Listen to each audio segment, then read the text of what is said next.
Hey guys, tonight we're sailing back to Colonial Boston. Picture yourself beneath thick, gray clouds, the wind whipping off the Atlantic in salty bursts, your boots squelching along a muddy wharf. Somewhere nearby, a bell rings low and slow. You turn your head and see a ship. It's not flashy, not grand, just a humble merchant brig slowly drifting into dock, its sails limp with exhaustion. The crew moves in eerie silence. No cheering, no music, just the creak of wood and the squeal of wet rope. Something's off. A dock worker coughs behind you and mutters, "Another one from England. Wonder if it's full of those cursed kettles again." Cursed kettles? You blink. This is where it begins. You're about to witness one of the most unexpected sparks of American rebellion. A spark not lit by musket or sword, but by something absurdly domestic. A teapot. Yes, a vessel for steeped leaves. Elegant, short-spouted, annoyingly expensive, and, strangely enough, a silent provocateur in the tug-of-war between colonial dependence and growing independence. So, before you get comfortable, take a moment to like the video and subscribe, but only if you genuinely enjoy what I do here. And if you're listening from somewhere far off or nearby, drop your city and local time in the comments. I love knowing where and when you're dozing off. Now, dim the lights. Maybe turn on a fan for that soft background hum, and let's ease into tonight's journey together. You trudge closer to the ship, fog curling around your ankles. The name on its hull reads, "The Mild Temperance." Irony drips from the wood. A uniformed man steps aboard with an ink-stained ledger. He's flanked by customs officers whose cloaks flap like agitated pigeons. "Declare your goods," one says with a sigh. This isn't his first foggy showdown. The captain clears his throat and gestures vaguely toward the hold. Household imports, porcelain, mostly tea service items. The customs man groans audibly. You don't blame him. This scene's been playing on loop for months. Ever since Parliament decided to slip in a cheeky little surcharge, not just on tea, mind you, but on everything surrounding tea. Sugar, stirring spoons, and yes, teapots. This particular tax, so mundane, so oddly specific, had become a source of disproportionate colonial fury. You know, because nothing pokes the American spirit quite like telling it which porcelain to buy. Historians still argue whether the original legislative intent was fiscal, symbolic, or simply bureaucratic boredom run amok. But what's clear now, in the damp, early morning gloom of Boston Harbor, is that this crate of delicate ceramic kettles is about to cause a mess. A pair of porters begins unloading the cargo. Carefully, one assumes. You hold your breath as a crate opens to reveal an elegant array of teapots, blue and white glazes, delicate floral etchings, the kind of craftsmanship that demands a sip with a raised pinky. One even has a gilded handle shaped like a tiny cherub vomiting roses. Charming, but no one smiles. The customs agent snaps shut his ledger, then declares the full tax must be paid. Now, plus storage fees, plus the newly added handling and shore duty. The captain glares, says nothing. His cargo's not even worth that much. You can almost see the numbers calculating behind his eyes. Profit, gone. Reputation, sinking. Decision, obvious. He turns away and orders the ship to remain moored. That's when you spot a boy, barefoot, freckled, and definitely snooping. He scurries off into the town like a squirrel who's just sniffed a peanut revolution. Word spreads fast in Boston. By dusk, crowds gather.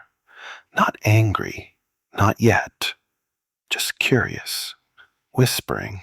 You wander past open taverns where pipe smoke curls like gossip. Inside, people lean close. One merchant says, "They're trying to control what we serve guests." Another mutters, "Next, they'll tax our pillows." And someone in the corner, a woman with an iron voice, says, "If we have to drink stew out of boots, so be it. We won't pay." Outside, street dogs bark at shadows. Lanterns sway in the wind, and the harbor gleams with silent defiance. You pause by a stall selling cheap knockoff kettles. The vendor grins and says, "No tax on these. Just don't look too closely at the handle." You laugh quietly, but there's tension under your ribs. Something is steeping, not just tea, but unrest, identity, a peculiar, fragile sense of us versus them. And somehow, teapots, those gentle, rounded symbols of domestic comfort, are right in the eye of the storm. You wake up the next morning to the sound of shouting, somewhere between an argument and a proclamation, with the distinct clatter of wooden crates hitting cobblestone. When you peek out from the inn window, there's a group of red-faced customs officers gathered around the same ship from last night, now looking considerably less dignified. One points furiously at a stack of crates. Another just shrugs and kicks at the muddy dock. As you trudge down to the harbor, the smell of salt and something suspiciously like cabbage soup fills the air. You spot one of the dockhands from yesterday leaning against a barrel, chewing what you hope is tobacco. He grins as you approach. "Turns out," he says, "they weren't teapots, not officially." You blink. What were they? He smirks and winks. Soup tureens. The crate labels, you quickly learn, have been altered. Nothing fancy, just a neat little rewording that transforms 5 teapots, glazed, into 5 ceramic soup servers, ornamental. Technically, not untrue. Teapots can hold soup if you're bold, and soup tureens aren't on the taxed list yet. This small act of semantic rebellion is causing no small amount of bureaucratic chaos. The officers have convened under a makeshift canopy to argue definitions. You overhear, but if it has a spout, soup can have spouts. What kind of barbarian pours chowder from porcelain? The real kicker? There's no one in Parliament qualified to adjudicate this kind of culinary hardware classification. Historians still debate whether this moment marked the first coordinated act of passive resistance in Boston, or just a brilliantly cheeky import scheme. You wander back into town, passing a chalkboard outside a tavern that now reads, "Now serving untaxed soup. Bring your own tureen." The locals are loving it. Inside, the bartender tells you the story of Mr. Ephraim Whittleby, a merchant famous for shipping entire crates labeled decorative floral night urinals, all of which turned out to be, teapots. You're assured none were actually used as intended. Probably. You sip a weak ale, noticing more than one patron showing off what they insist is an herbal watering jug. There's an unmistakable thrill in the air. Boston is playing the long game of legislative dodgeball, and they are winning, but not everyone is amused. You spot a British loyalist pacing the edge of the tavern, his waistcoat freshly pressed, his scowl baked in. "Mockery of law," he mutters. "Mockery of empire." He's holding a clearly British-made teapot, unopened, unused. You can almost hear it sigh. That night, you're invited to a merchant's parlor for tea. Pardon, flavored hot water consumption in social vessels. The hostess is a stout, formidable woman named Hester Bradshaw, known for having the most enviable collection of tea gear in all of Boston. Every shelf gleams with china, pewter, and copper, like a decorative militia. You're seated in a plush chair beside a roaring fire, handed a teacup, fine, liquid receptacle, and told to sip slowly.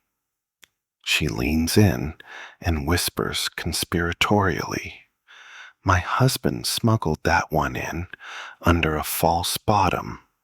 The crate said tulip bulbs." Then she snorts. "I haven't seen a tulip in 5 years." Across from you, a rather nervous gentleman tells the tale of how when one crate disguised as a shipment of sermon books was nearly impounded until a customs officer noticed the unusually chime-like sound they made when jostled. "You know what I think?" he adds, too loudly. "I think this isn't about the tax at all. I think they're afraid of what we do with our kettles. The gatherings, the chatter, the freedom to sip. It's a dramatic notion, but not entirely unfounded. Scholars suggest the social nature of tea drinking, especially among women and merchants, may have helped accelerate political discussions in otherwise polite company. Who knew the revolution might have been steeped between sips of oolong?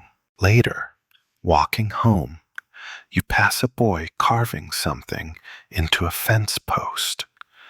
You look closer, It's a crude image of King George with a teapot on his head. You both laugh quietly. It's not great art, but it makes the point.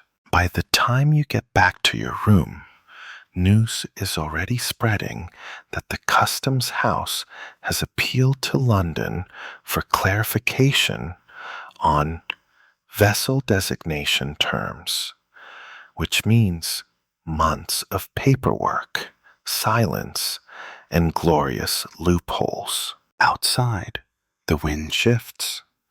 Rain starts to patter on the shingles, and in dozens of homes around Boston, teapots or soup tureens or botanical infusers are warming gently by the hearth. You fall asleep imagining Parliament furiously debating the difference between a teapot and a gravy boat, and oddly, it's a comforting thought.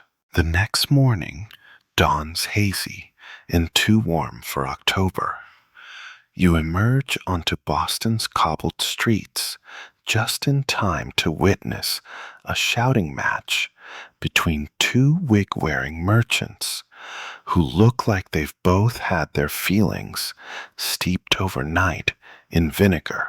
You knew they were Staffordshire imports, one yells, dramatically brandishing a porcelain teapot as if it were a weapon. You said they were from Holland. Technically, the other sputters, they passed through Amsterdam. You didn't ask if they originated there. The argument ends when a small dog barks from beneath a market stall, startling both men into silence. They glare, then turn away with a stiff nod. Boston's version of reconciliation. You keep walking, weaving between stalls, peddling everything from molasses to moccasins. At one tent, a man with a deeply furrowed brow displays rows of nearly identical teapots and swears each one is completely distinct, spiritually speaking. A customer squints and asks, "Why does this one have King George's face scratched off?" The vendor shrugs. Pre-weathered adds character. Over the next hour, you begin noticing a strange pattern. Every parlor you pass has its own version of the statement teapot. Some are garish, painted gold and riddled with Latin mottos. Others are subtle, but just as telling.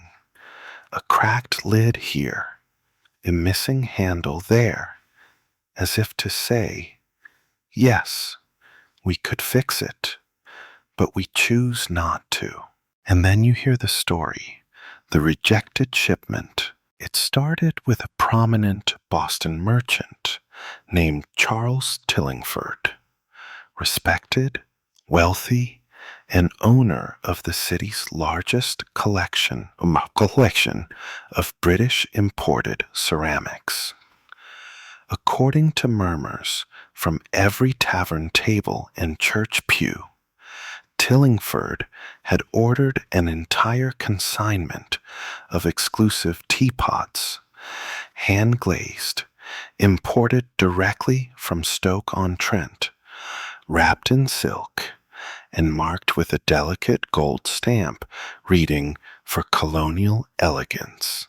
The crates arrived, were inspected, and, this is where it gets good, rejected by his peers. Why? Because Tillingford, in his desperation to stay fashionable, had paid the hated tax. He'd gone through proper channels. He'd even smiled while doing it. When word got out, society froze him out faster than a tea cozy in a snowstorm. The teapots were returned, unopened. Invitations to dinners vanished. Ladies turn their fans sideways at him, an unspoken social dagger. One particularly cutting rumor claimed that a rival hostess sent him a note saying, "Your loyalty to the crown is appreciated. Perhaps one day they'll tax manners as well." Historians still debate whether this reaction was purely political or if Tillingford had simply overstayed his welcome at too many dull parties. Either way, his fall was swift and very, very porcelain. You find yourself walking toward the Tillingford home, an imposing red brick structure with ivy snaking up its sides and the faint smell of lemon polish wafting from within. Peering through a side window, you spot them, the infamous teapots, still in their crates, lined up like prisoners, waiting for trial. There's something oddly tragic about it. Luxurious, useless, abandoned. But the story doesn't end there. A week after the rejection, a group of apprentices allegedly borrowed one of the teapots and hosted a satirical tea party in the town square. They served water. The sugar cubes were pebbles. Every guest was required to wear a ribbon declaring "not 1 farthing for flavor." This event, now remembered in Boston lore as the sippable snub, became a turning point. You can almost hear the laughter echoing across the square, the sound of a colony learning to mock power, to turn etiquette into protest. Even now, you pass a chalkboard with the phrase, "Would you like tax with that?" scrawled across it beneath a doodle of a steaming cup. Inside another tavern, a fiddler strikes up a tune supposedly called the Teapot Waltz of Resentment. It's jaunty, slightly off-key. People hum along. By the end of the day, you can't help but see these little porcelain objects differently. Not just domestic tools or social accessories, but accidental battlegrounds. The battlegrounds of decorum. That night, at yet another parlor gathering, you sip from a suspiciously plain mug and listen as a quiet voice near the fire says, "It's not about the tea, you know, or the pots. It's the assumption that they think they know what suits us." The room goes still.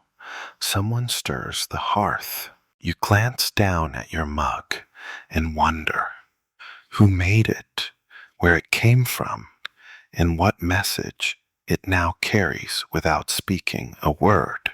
You wake up late, belly still full of yesterday's boiled bread and political tension. By now, Boston has settled into a new rhythm, 1 part routine, 2 parts rebellion.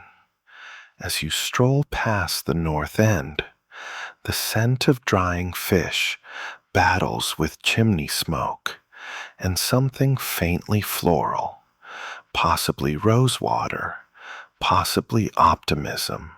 Today, you've been invited to a parlor gathering, one of the high society affairs you've heard whispers about.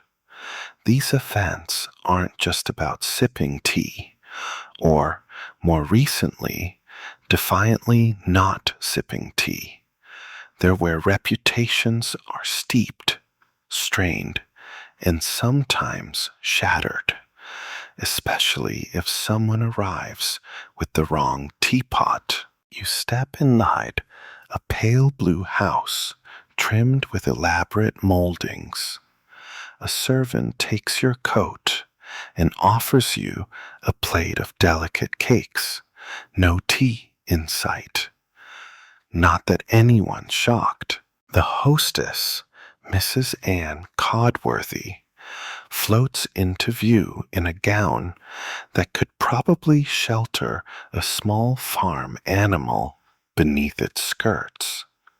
Her powdered wig is immaculate, and on the sideboard behind her, an arrangement of teapots so precise, so calculated, it could be mistaken for military formation. Each pot, different shape, different origin. You recognize Dutch, French, local earthenware, even a wooden one that looks like it might leak in protest. Mrs. Codworthy notices you noticing. Variety, she says, is the best form of resistance. Also, I ran out of matching lids. You nod. That tracks. Throughout the room, polite conversation flows like tepid broth. People ask how your harvest fared, whether the roads are muddy, and if the twins have outgrown their stomach worms. But listen closely, and you'll catch the undercurrent. Coded critiques wrapped in compliments. "Oh, I do love your kettle," says one guest. "I had one just like it before the taxes, though mine didn't have the imperial crest on the bottom." The room shifts. A second guest chimes in with a syrupy smile. "Ah, yes, I remember that pattern. It was quite fashionable among London enthusiasts." Ouch! Historians still argue whether the Boston parlor scene helped ferment rebellion or simply gave it fancier cushions. But there's no denying these households became echo chambers of elite resistance. Here, allegiances brewed slowly, disguised behind every offer of sugar, or lack thereof. You drift toward a wall where a trio of middle-aged women are sipping from mismatched cups. One leans in conspiratorially and whispers, "Did you hear about the Winthrops?" You raise an eyebrow. "They ordered an entire service set from Liverpool. 3 days after the town boycott." She pauses. "When the delivery arrived, no one would open the front door. Their butler had to collect it from the back alley wearing a shawl." Another snorts into her cup. "They say the tea set's still in the crate, in the pantry, with the pickled onions." You try not to laugh. It's all so absurd. And yet, there's a strange power in it. These tiny acts of social coldness are shaping a new political language. You're witnessing a form of protest unique to high society, ice-cold courtesy, weaponized for revolution. As the party continues, someone unveils a homemade teapot crafted by a local artisan. It's squat, lopsided, and glazed in a hideous chartreuse. Everyone coos over it like it's a royal baby. "It's wonderfully hideous," one guest says reverently. "Very local." You admire its lumpy handle and half-dripped glaze, then set it down gently. The new aesthetic is clear. Loyalty is rustic. Imports are betrayal. A cracked spout is a badge of honor. Across the room, a portly gentleman accidentally knocks over a fine china pot with his elbow. It shatters. Gasps flutter like moths. He stands, red-faced, ready to apologize, until the hostess beams. "Oh, that old thing?"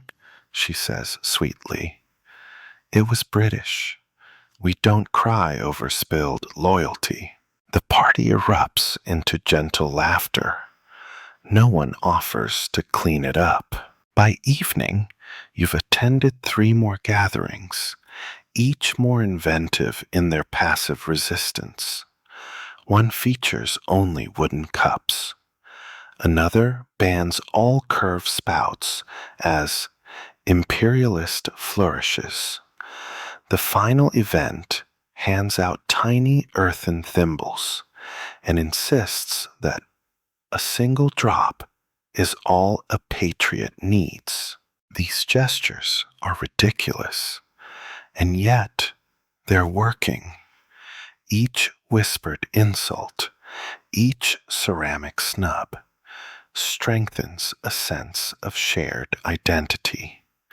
A common code. You walk home under lantern light, your pockets heavy with crumbs, your brain spinning with how political a pot could be.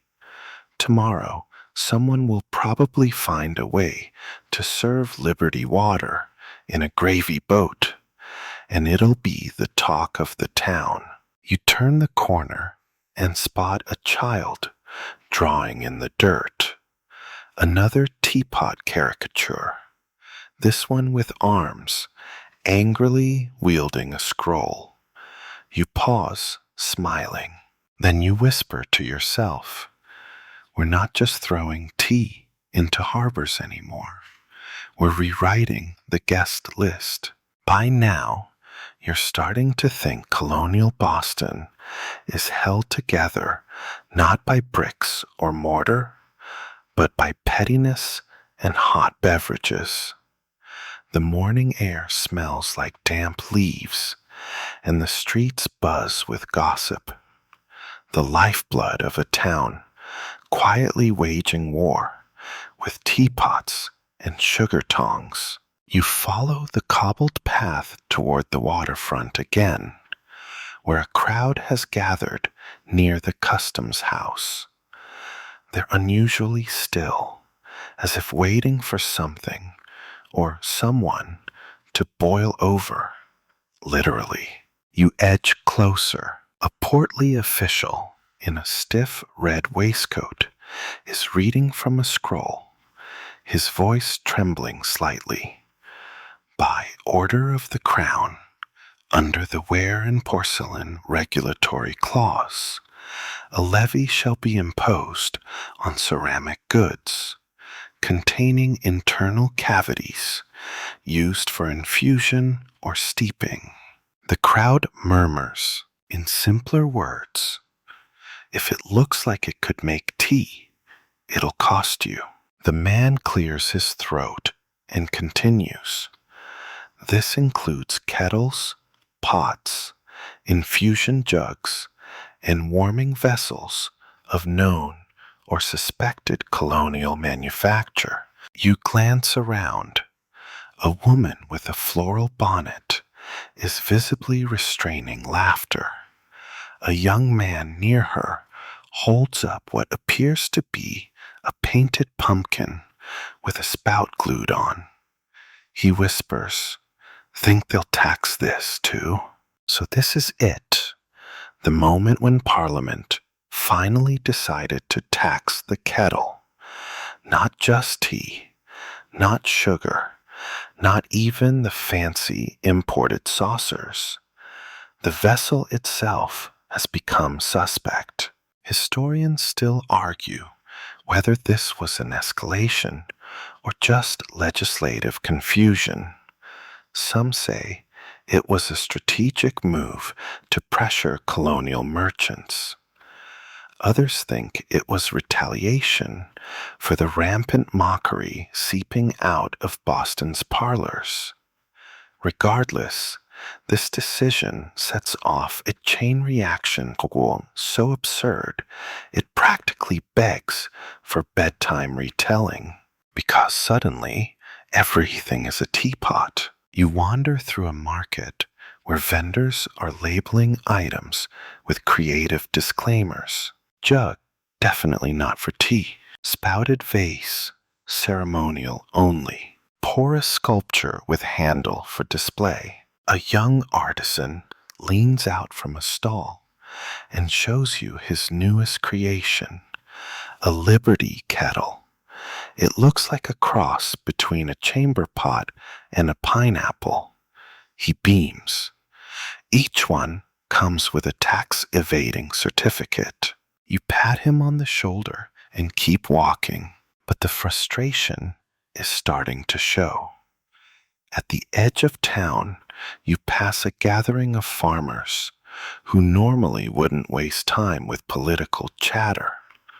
One of them, a grizzled man chewing a sprig of something bitter, says, "Ain't right. My wife's pot cracked, and we can't afford a new one. If I wanted tea, I'd have to stir it with a stick." His neighbor nods solemnly. "I use the ladle now. The handle's too long, but the taste is the same." You're invited into a modest home nearby, where a woman named Prudence is boiling water in a cast iron cauldron over her hearth. "We drink it from bowls now," she tells you, ladling hot liquid into wooden dishware. More rustic, very anti-establishment. She laughs, but it's a dry, careful laugh, because the tax isn't just a joke anymore. It's a burden. People who once owned shelves of fine china are now sipping from tin, wood, and clay.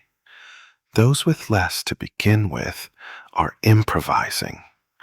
You hear whispers of blacksmiths forging iron infusers, of coopers crafting barrel teapots, even a rumor that someone tried to carve a kettle from frozen milk. That one didn't go well. Meanwhile, the Crown seems oblivious. In London, this is all theory and policy, paperwork and percentages. No one imagines the muffled outrage simmering in the hearths of Boston. That evening, as the sun dips low, casting long shadows across crooked alleyways, you find yourself in a tavern lit by a dozen candles stuck into old molasses bottles. There's no music tonight, just the quiet hum of frustration. A man with soot on his hands raises a wooden mug. "To the kettle tax," he says. "May it boil itself dry." There are chuckles, then a shared silence. You look around at these tired, clever, quietly angry people. They're not rebels, not yet. But every taxed teapot, every absurd regulation is steeping something stronger than tea. And when it's ready, well, let's just say they'll know exactly what vessel to pour it from. You wake to a breakfast that's aggressively bland. No sugar, no milk, and nothing resembling tea. The bread is dry, the jam is imaginary, and the only thing warming your hands is a cup of boiled water, with a sprig of thyme floating in it. You sip it politely. It's supposed to be continental style, which here means makes a political point instead of tasting good.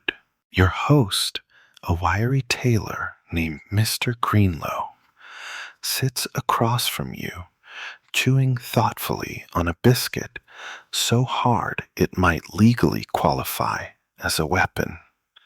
"The thing is," he says, "once they tax your morning, they've taken the day." You nod because your teeth are too busy trying to survive the biscuit. The tea boycott is in full swing now, And it's changing more than just menus. It's changing how people gather, socialize, and even flirt. A few weeks ago, tea time was an excuse for elegance, delicate gestures, porcelain clinks, the low hum of gossip and secrets. But now you're attending gatherings where people proudly serve dried mint in soup bowls and laugh about how very uncolonial they are. This morning, you've been invited to a new kind of breakfast club, one committed to boycotting not just tea, but anything remotely enjoyable if it's taxed. At the meeting, someone reads aloud a list of taxed goods in a solemn voice, as if delivering a sermon. Teapots, sugar, molasses, glass, lead. Lead, someone asks. There's a pause. That one's a bit confusing, the reader admits. We're still figuring out how to resist that without dying. You're served a small plate of bread crust and apple slices. Someone offers you a mug of freedom brew, basically hot water steeped in patriotism and vague floral hints. It tastes like boiled lawn clippings, but everyone's very proud. The conversation turns to strategy. These boycotters aren't just avoiding taxed items, they're coordinating. We'll only buy from local potters, one woman says. No more sugar until Parliament repeals, says another, dropping 3 cubes into her cup with a guilty glance. Someone mentions organizing a public display, lining up unused teapots outside the customs office in protest. Someone else proposes a musical number. A third person wants to make a big kettle costume and march through the square. You nod slowly. Boston is nothing if not creative. Historians still debate how seriously Parliament took these early boycotts. Some sources suggest British officials dismissed them as temporary tantrums. Others believe that reports of seditious tea abstention caused more alarm than open riots. Either way, it's clear to you. The breakfast table has become a battleground. Later, you visit a baker named Ruth who shows you her ledger. She stopped selling scones altogether. Without tea, she says, they just feel smug. Instead, she's baking what she calls patriot cakes, dense, unsweetened, politically neutral. Made with resolve, her new sign reads, not raisins. You try one. It's like chewing on a manifesto. Outside, a young boy stands on a barrel shouting a poem. No tax on pots. No tax on leaves. We sip our soups beneath the eaves. The king can take his dainty ware. We'll drink from shells. We do not care. A small crowd claps. One man wipes away a tear. Reminds me of my youth, he says, back when rebellion rhymed. By evening, the city feels different, calmer, but sharper. Every cup is a quiet refusal, every dry biscuit a dare. You end the day with a widow named Mercy, who serves you hot cider in a hollowed-out gourd. Lost my real teapot in the raid, she says, not bitterly. But this holds just enough to warm the hands. You sip. It's odd, but comforting. She tells you about her husband, a cooper, who once tried to make a barrel with a spout just to see if he could. He called it a kettrel. She chuckles. Looked ridiculous, leaked everywhere. I loved it. You imagine him proudly pouring weak tea from a dripping keg. And in that moment, you realize something. This isn't just about taxes. It's about control, about choosing how to gather, how to grieve, how to gossip. Tea was never just a beverage. It was a ritual, a rhythm. And when someone taxes your rhythm, you either dance to their tune or change the beat entirely. Tonight, the city hums with new beats, tin cups clinking, wood mugs tapping, voices rising not in anger, but in unity. You fall asleep with the taste of time still lingering, and the sound of gourd cups echoing gently in your dreams. It's a gray afternoon when you stumble, quite literally, into the back room of a spice merchant's shop. You've taken a wrong turn down an alley between a lamp maker and a cobbler arguing about boot taxes. Yes, that's now a thing. And pushed through a door marked authorized personnel and probably also cats. Inside, it smells like cinnamon, secrets, and slight rebellion. You found the Society of Unshakable Teapots. A circle of individuals stands around a central table, upon which rests an impressive monstrosity of crockery. An enormous teapot stitched together from shards of mismatched pottery, sealed with wax, hope, and possibly molasses. A man with spectacles perched comically far down his nose turns to you. You're early, he says, or late, depends on your allegiance. You open your mouth to respond, but a woman in a powdered wig waves you in. It doesn't matter, she says. Everyone's welcome as long as they hate the tax. And just like that, you're part of Boston's most stubborn and possibly silliest resistance group. The society is made up of merchants, potters, hostesses, poets, and one baker who has made it his mission to craft the first entirely edible teapot. He holds up a prototype, gingerbread, lopsided, glazed with honey, leaked like a scandal. He sighs. But I'm close. Every week, they meet in secrecy to discuss ceramic subversion. Tonight's agenda includes new designs for protest pots, a coded poem for smugglers, and whether mustard jars count as steeping vessels. Consensus, only if you believe in them. The woman who waved you in introduces herself as Madame Tabitha, retired governess and full-time political mischief maker.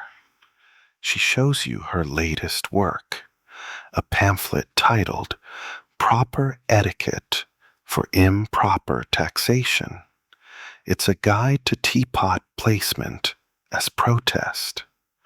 Her favorite entry reads, "A pot placed lidless at the center of the table suggests openness and resistance. A pot upside down indicates complete boycott. A pot under the table means someone's smuggling, and you should act surprised." You join a small group reviewing sketches for the Freedom Pot 1773. It's a deliberately hideous design. One handle, two spouts, 3 feet. It looks like it escaped from a barn fire. Someone says admiringly, "Perfect." Across the room, a woman in blue is painting teapots with messages in invisible ink. "Lemon juice and regret," she explains. "Apply heat and watch your dinnerware confess." Historians still debate whether the Society of Unshakable Teapots was real or an elaborate in-joke among merchants. Some evidence points to records of coded inventories, references in satirical newsletters, and one confusing court document listing a Mr. Thistleton, occupation, pot agitator.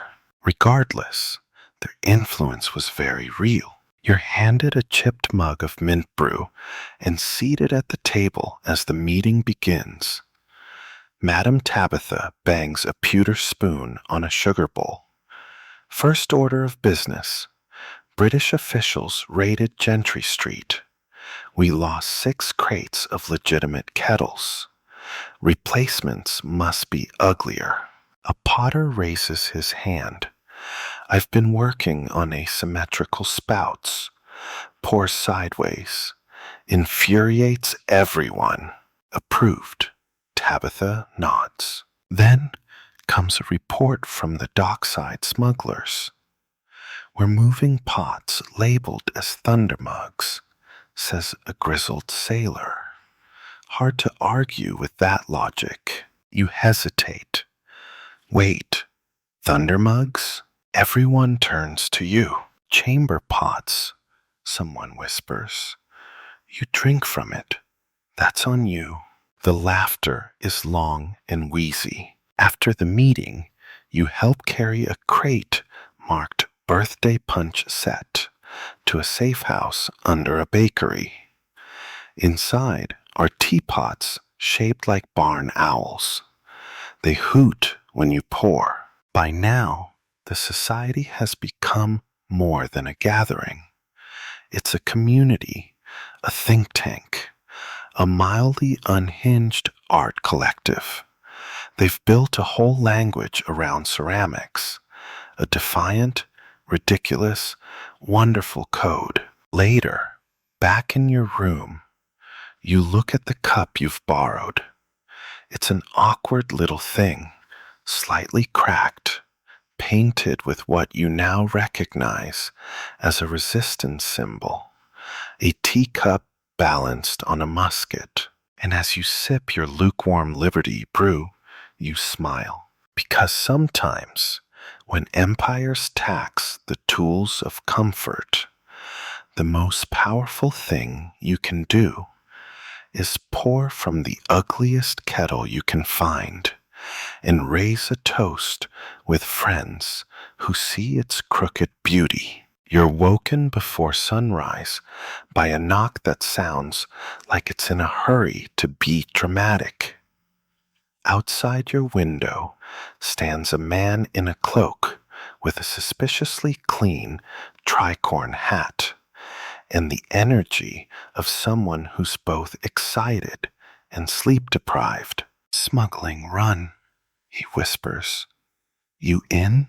You blink twice, then grab your coat. Half an hour later, you're bouncing in the back of a cart piled high with hay, burlap sacks, and, according to your traveling companions, a disgusting number of bootleg teapots. Your guide introduces himself as Rufus. No last name. For legal reasons, he adds. Rufus and his merry band of misfit carriers are part of Boston's underground Ceramic Express, a network of smugglers dedicated to moving untaxed teapots through woods, rivers, and back alleys, often disguised as everything from horse feed containers to butter churns. Your cart rattles along a barely there forest path. Rufus points out landmarks as if you're on a scenic tour.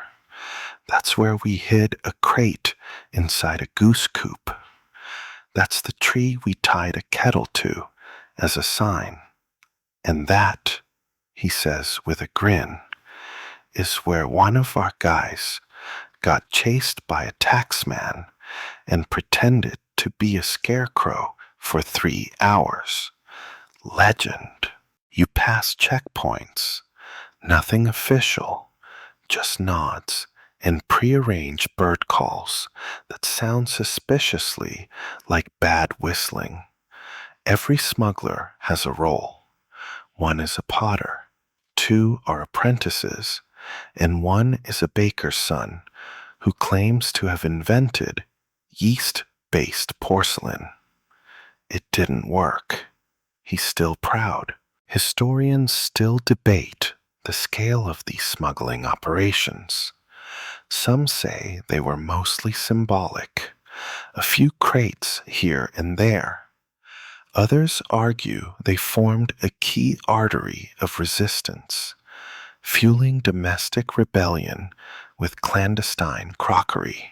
Either way, the creativity is undeniable. At one stop, a woman named Esther reveals a teapot hidden inside a hollowed-out wheel of cheese. No one checks the cheese, she says. They fear the smell. You nod slowly. Revolutionary logic, indeed. Further along, a young man opens a sack of oats to reveal 3 small kettles wrapped in homespun cloth. I call these my pocket pots, great for single servings or tiny rebellions. You finally reach a small hamlet outside Boston, where the cargo is distributed. You help lift crates with labels like gooseneck lubricant, festive candle holders, do not shake, auntie's ashes, handle with respect. Every label is a dare, every delivery a performance. In one cottage, you meet an elderly couple who receive a package with practiced indifference. As soon as the door shuts, the husband flips open the crate and beams. Staffordshire. Mint condition. The wife hugs the pot like a prodigal child, but it's not all smooth. On the way back, the group encounters a lone customs agent loitering near a bend in the road. He's got the look of a man who suspects everyone and everything, including trees, of treason. Rufus doesn't flinch. Morning, he says cheerily. Care for a turnip? The agent eyes the cart. What's under the hay? He asks. More hay, Rufus replies, without missing a beat. Any ceramics? Only in our hearts. There's a long pause. The agent squints at you. You give your best innocent face, which, to be fair, isn't very convincing when covered in hay and revolutionary guilt. Eventually, he nods and wanders off, muttering something about overdue pie rations. The cart rolls on. Back in Boston by dusk, you help unload the remaining pots at a small apothecary with a hidden back room. A woman with soot-streaked hands takes the last crate and smiles. These'll be serving Liberty by Sunday. You finally head home, clothes full of straw, fingers aching, but heart oddly warm. Because in those hours of creaky wheels and whispered passwords, you've felt it. This movement is no longer just political. It's personal. Every pot smuggled is a declaration. Every spoon, a symbol. Every cracked handle, a call to resilience. You fall asleep that night, dreaming of ceramic chickens, whispering kettles, and crates that laugh in the face of empire. You don't expect to be woken by shouting, but here we are again. This time, not the dramatic whisper of midnight smugglers, but the determined bark of someone who clearly hasn't had tea in weeks and has replaced it with pure adrenaline. You peek outside to see a woman, maybe 60, maybe timeless, standing on her porch in a flower-streaked apron, pointing a broom handle like a musket at two flustered men in coats that scream, "Customs, but underpaid." "Ma'am, we have reason to believe you're operating an unauthorized kiln," one says, not very confidently. "Well, I've got an authorized chicken coop and an unauthorized attitude," she replies. And just like that, you've met widow Elspeth Brown. You creep closer, pretending to inspect a passing fence post, and catch the tail end of their argument. The men eventually retreat with more grumbling than dignity, leaving Elspeth to mutter, "You'll not tax my mud, you powdered peacocks." Naturally, you introduce yourself. She eyes you with a suspicion sharp enough to peel paint. But after a few awkward minutes and a shared biscuit, which she insists is real food, not a metaphor, she waves you inside her barn. And what a barn! To the untrained eye, it's just wood, hay, and the soft cooing of judgmental pigeons. But behind a sliding door, cleverly painted to resemble stacked feed sacks, is a kiln. A warm, glowing, mud-caked, honest-to-goodness pottery kiln. "You want a teapot?" she asks. "Make one." And just like that, your day is booked. Elspeth walks you through the process with a tone that lands somewhere between tough love grandmother and battlefield sergeant. "No, no, your handle's on backward. Are you trying to offend the revolution?" You get muddy, you get sweaty, you get something dangerously close to hopeful. As you shape the wet clay, she tells you how she started. Her husband died years ago, long before the tax, but she kept the barn kiln lit to make storage jars, pitchers, and the occasional pig figurine. Then came the taxes, and suddenly she was the neighborhood's quiet hero. "I may complain," she says. "No frills, no foreign marks. You want pretty? Go pay the king. You want a teapot that pours truth? Come to me." Historians still debate how many women like Elspeth existed. Some claim there were dozens of such hidden kiln operators across New England.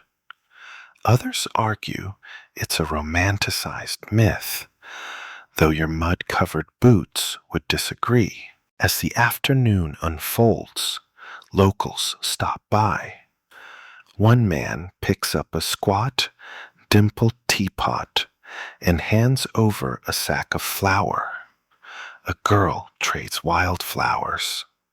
A midwife gives Elspeth a bottle of peppermint cordial and receives 2 ceramic cups in return. It's not commerce, it's community. London doesn't understand, Elspeth mutters, shaping a pot with hands as steady as time. Tea's not about obedience. It's about sitting down and saying, "Today, I won't rush. Today, I'll listen." She pauses. If that's dangerous, they can tax my shadow. At some point, she hands you a finished pot, rough, uneven, and slightly heart-shaped. "Your first," she says. "Congratulations. You're now a threat to imperial order." You bow dramatically. She does not laugh, but her eyebrow twitches. Success. Later, as dusk crawls across the fields, you help her load a wagon destined for a neighboring village. It's filled with pots labeled rain catchers and soup souls. One is marked, "Definitely not for infusion." Wink. As you part ways, she hands you a teacup. No fanfare, just a nod. You carry it home in both hands, like a secret or a promise. And that night, as you rinse clay from your arms and sip a weak mint brew from your newly earned cup, you realize just how much weight a little vessel can carry. Not just tea, but identity, defiance, and mud-fired hope. It starts with a sound you don't quite place, a kind of crack somewhere between a tree branch breaking and someone slapping a wooden table in slow motion. Then another, then another. By the time you reach the square, the crowd has already gathered. It's not a mob, yet. It's more like a particularly annoyed quilting circle that's about to become history. You push your way forward and spot the source of the commotion. Shattered teapots. Dozens, maybe hundreds, strewn across cobblestones like fallen fruit.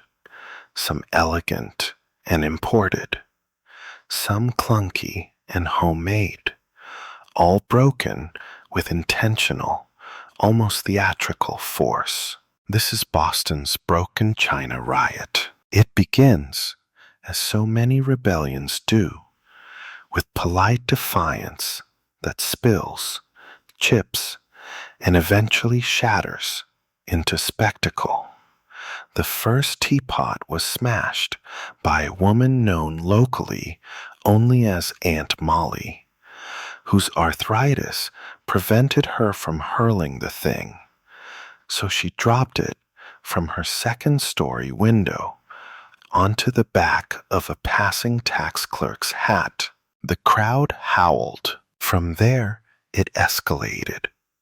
Citizens emerged from their homes carrying chipped kettles, unwanted saucers, and cracked cups. Some did it solemnly. Others posed dramatically before smashing, like actors on a pottery-themed stage. "This one leaked, and so did Parliament," cried a merchant, slamming a pink-glazed pot onto the stones. You sidestep a flying lid and duck just as a sugar bowl whizzes past your ear like an angry porcelain comet. The air fills with the crunch of china, the occasional cheer, and the strange, satisfying percussion of domestic protest. But here's the twist. No one's attacking anyone. There are no fists, no torches, just crockery. Broken, splintered, loud, and symbolic. A woman in a ruffled cap hands you a pot. "British," she says. Make it count. You pause, then raise the teapot high. For the cracked, the chipped, the overtaxed. Smash! Cheers erupt. Someone hands you a biscuit. Historians still argue over whether the broken china riot was spontaneous or coordinated. Some claim it was organized by merchant guilds. Others think it was an accident of mood, momentum, and the simple catharsis of hurling household items in public. Either way, its impact was undeniable. Customs officials, stunned and teetering between paperwork and panic, retreated from the scene. One tried to confiscate a barrel of shards, only to be told it was a traveling mosaic exhibit. You spot a small boy selling freedom fragments, tiny bits of porcelain tied with twine, being traded like relics. A woman nearby glues teacup handles into earrings. Wear your rebellion, she says, utterly serious. A makeshift monument rises at the square's center. A stack of broken kettles, balanced precariously, crowned with a single lid, labeled "No Pour, No Peace." Even the taverns get in on it. That night, you enter the Crooked Ladle to find the floor dusted in ceramic crumbs. The innkeeper, wiping his hands on a tea-stained apron, offers you a drink in a wooden mug. Survived the riot, eh? He says, smiling. Don't worry. The ale's tax-free and strong enough to forget your saucer's gone. He nods toward the hearth, where a cracked teapot sits on the mantel, its handle missing, its spout melted from fire exposure. It was my mother's, he says. She always said if something breaks in protest, it's not ruined, it's righteous. Outside, the town slowly quiets. The cobblestones are littered with shards, like the city's had its own exorcism. You tiptoe around the pieces, careful not to step on liberty. At home, you sit down with the teacup Elspeth gave you and sip slowly. The mint has gone bitter. You don't mind. You think of all the cracked pots on display today, of all the hands that held them, loved them, and then let them go, because symbols matter more than symmetry. Tonight, Boston feels a little broken, but in the best, most intentional way. The morning after the riot, Boston is oddly quiet, like a room that's just stopped echoing. You walk through the square where the Teapot monument still stands, albeit now slightly lopsided and decorated with a pair of breeches someone's heroically mistaken for a banner. A passerby nods at you. Strong throw yesterday, he says, right over the taxman's head.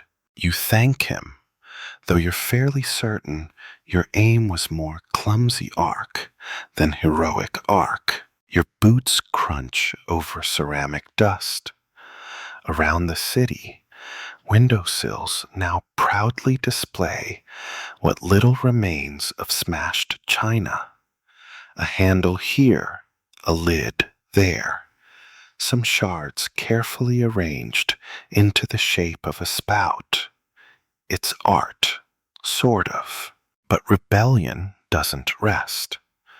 Today's protest, you're told, involves a more delicate form of resistance. You're invited to a gathering in a parlor on Milk Street, already a good sign. Inside, the air smells of cinnamon, candle wax, and conspiracy.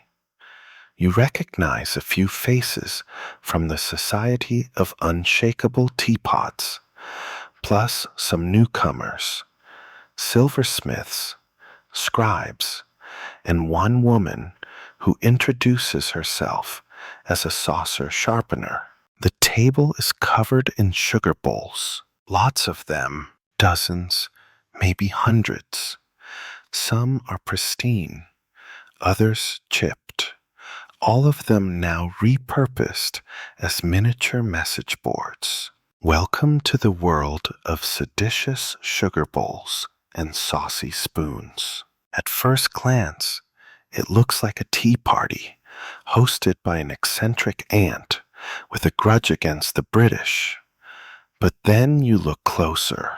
One bowl has a message carved delicately into the bottom. No pour, no peace. Another hides the phrase, "The king's brew is bitter." A third simply reads, "Liberty stirred, not taxed." They're subtle, small, sublime, and they're being distributed. A man with inky fingers is wrapping each sugar bowl in muslin and sliding them into crates marked kitchen donations and soup seasonals. He explains, "These go out across the colonies. We stir rebellion gently, one spoon at a time." You're handed a delicate spoon etched with a winking face and the phrase, "Mind the leaves." "Teaspoons make fine statements," says the woman who gave it to you. "Harder to confiscate than pamphlets. Easier to read while pretending to sweeten your chamomile." Historians still argue over the origins of this movement. Some say it grew organically. One housewife, one carving tool, one quiet day of too much thinking and too little tea.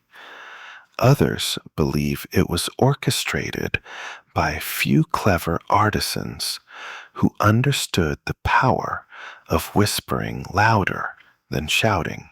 Either way, it spreads. In the coming days, you see spoons passed hand to hand in the marketplace, tucked into coat pockets, and exchanged in place of coins.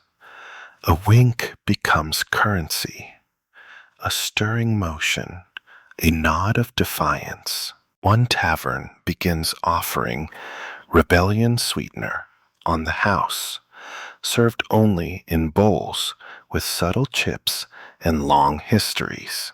You visit a blacksmith's wife, who proudly displays her collection of modified utensils. One reads, "Pour slow, speak fast." Another, "Boston boils back." But not everyone's impressed. At a formal dinner with a loyalist family, an unfortunate social obligation, you notice the sugar bowl is flawless, gleaming, imported. The hostess beams. You reach for the spoon and glance at the underside. Nothing. No message, no protest, just polished silver and the echo of obedience. The silence around the table is louder than any slogan. Later, walking home, you see a young girl skipping rope, singing a rhyme. Sugar for the patriots, salt for the crown. Teapots whisper secrets when you pass them down. You smile. It's catching on. In your room that night, you stir your lukewarm brew with your new favorite spoon. You turn it slowly, watching the steam swirl like whispered plans. The spoon's message is nearly worn smooth already. Sweet liberty, served daily. You drift off with your hand still curled around it. dreaming of kettles, spoons, and rebellion stirred, not shaken. There's a quiet new paranoia creeping across Boston, and it's not about gunpowder or bayonets. It's about teapots, specifically which ones are loyal and which ones are not. You first catch wind of it at a modest dinner party hosted by a woman named Sarah Tilton, who's known for her punctual meringues and deeply unsubtle political opinions. You're halfway through a slice of stale pie when someone gasps audibly, dramatically, at the sight of a teapot placed at the center of the table. "It has feet," whispers one guest. Everyone leans in. Indeed, the pot has 3 dainty little porcelain legs, a detail common in recent imports from loyalist potteries in England. What once was a charming flourish is now a potential political misstep. "It's not mine," Sarah stammers. "I borrowed it from my cousin. She lives in Salem." "Loyalist Salem?" someone asks, with the kind of tone normally reserved for snakes or spoiled ham. You excuse yourself to the sideboard and observe the pot closely. Under the base, barely visible, is a maker's mark. Thistle and Crane, London. Scandalous. Welcome to the age of the loyalist teapot. In the weeks following the China riot, Boston's teaware becomes a coded language. Details matter. The angle of a spout, the shape of a handle, the glaze, the foot. Every element becomes suspect. A little too polished? Royalist. Floral pattern? Maybe French. No pattern at all? Suspiciously humble. A hairline crack? Possibly patriot. You overhear heated debates in apothecaries and pie shops alike. Round handle means you support the tax. No. Oval handles are the problem. Round is just friendly. Friendly to whom? The king? Historians still argue how widespread this phenomenon was. Some say it was all upper-class hysteria, fueled by too many dinner parties and not enough actual war. Others believe this kind of semiotic warfare, using the shapes and styles of objects to imply allegiance, was a vital, if ridiculous, aspect of social resistance. You find yourself walking through the marketplace, where vendors have started labeling their wares with disclaimers. Republican pouring curve. No redcoat touch ever glazed this. Certified unsnitching lid. At one booth, a man demonstrates how to patriot-proof your teapot by intentionally chipping the spout. See, now it dribbles, just like Parliament's logic. Another woman offers spout masks, tiny fabric covers to hide suspicious angles. You spend an afternoon with a pair of housewives in the North End who have compiled an illustrated guide called How to Spot a Loyalist Teapot. It includes helpful diagrams such as royal crest, yikes, too white, equals watch out. If it looks expensive, it probably voted Tory. One image simply shows a perfectly symmetrical teapot with the caption, "No one's that neutral." The whole city's become a paranoid picnic. At a wedding, Someone drops a gift when they realize the sugar bowl was made in Manchester. At church, a preacher compares a cracked pot to a soul free of royal stain. You begin to notice people eyeing your cup before they greet you. It's like wearing the wrong shoes to the wrong tavern, but more ceramic. One night, you attend a gathering where everyone is told to bring their most suspicious pot. It becomes a sort of comedic inquisition, with guests defending their poor kettles like misbehaving pets. This one only looks loyalist. It was rescued from a loyalist's burning house. This pot belonged to my grandmother, who once slapped a British envoy with it. This is clearly local. It wobbles. By the end of the evening, everyone's tipsy on Liberty cider and aggressively judging the angle of each other's handles. It's ridiculous. It's cathartic. It's pure Boston. You return home, light a candle, and pour yourself a cup from your now appropriately chipped teapot. You turn it slowly in your hands, examining its glaze, its form, its perfectly imperfect spout, and you wonder, how did we get here? From import tariffs to teapot trials, you've watched a city reshape its identity through the tiniest of objects. A spout becomes a statement, a footed base, a whispered betrayal. But maybe it's not about paranoia. Maybe it's about reclaiming meaning, because when symbols are taken from you, polished, taxed, co-opted, there's power in breaking them, mocking them, and then quietly, lovingly, making them your own again. You sip your Liberty brew and smile at your lopsided little pot. Tonight, it's loyal only to you. It's a brisk evening, and you've been invited to what promises to be the most uncomfortable dinner party of the month. You arrive at the home of the Winthrops, an old, well-connected family who walk the line between Crown and Colony with the delicate precision of someone balancing a teacup on their forehead.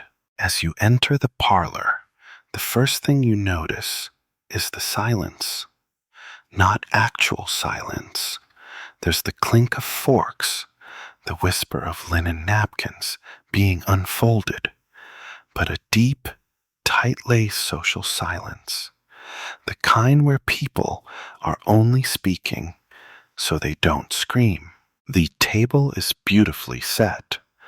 Polished silverware, fresh flowers, and, oh yes, a towering British imported porcelain tea service, front and center.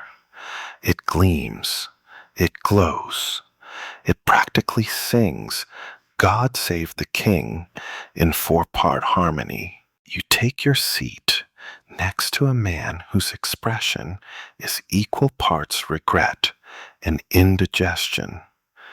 Bet you a shilling someone mentions the teapot before the roast arrives. He mutters. He loses. It only takes until the first course. I see you're still using the Staffordshire, says a woman across the table, folding her napkin with the care of someone hiding a dagger. Mrs. Winthrop smiles with the serenity of a swan gliding across a lake while paddling frantically underneath. Of course, it's family china. We don't believe in waste. Of course, the woman says sweetly. Some of us don't believe in surrender either.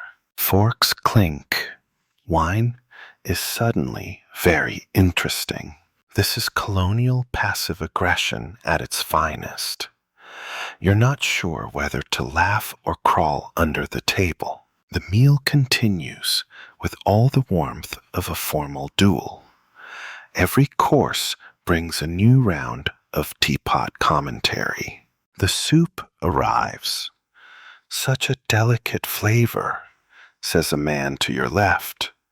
"Reminds me of something taxed." Roast chicken. The glaze on this plate is remarkable. Is that British lead? By the time dessert arrives, custard with an attitude, the conversation has turned toward modern brewing habits.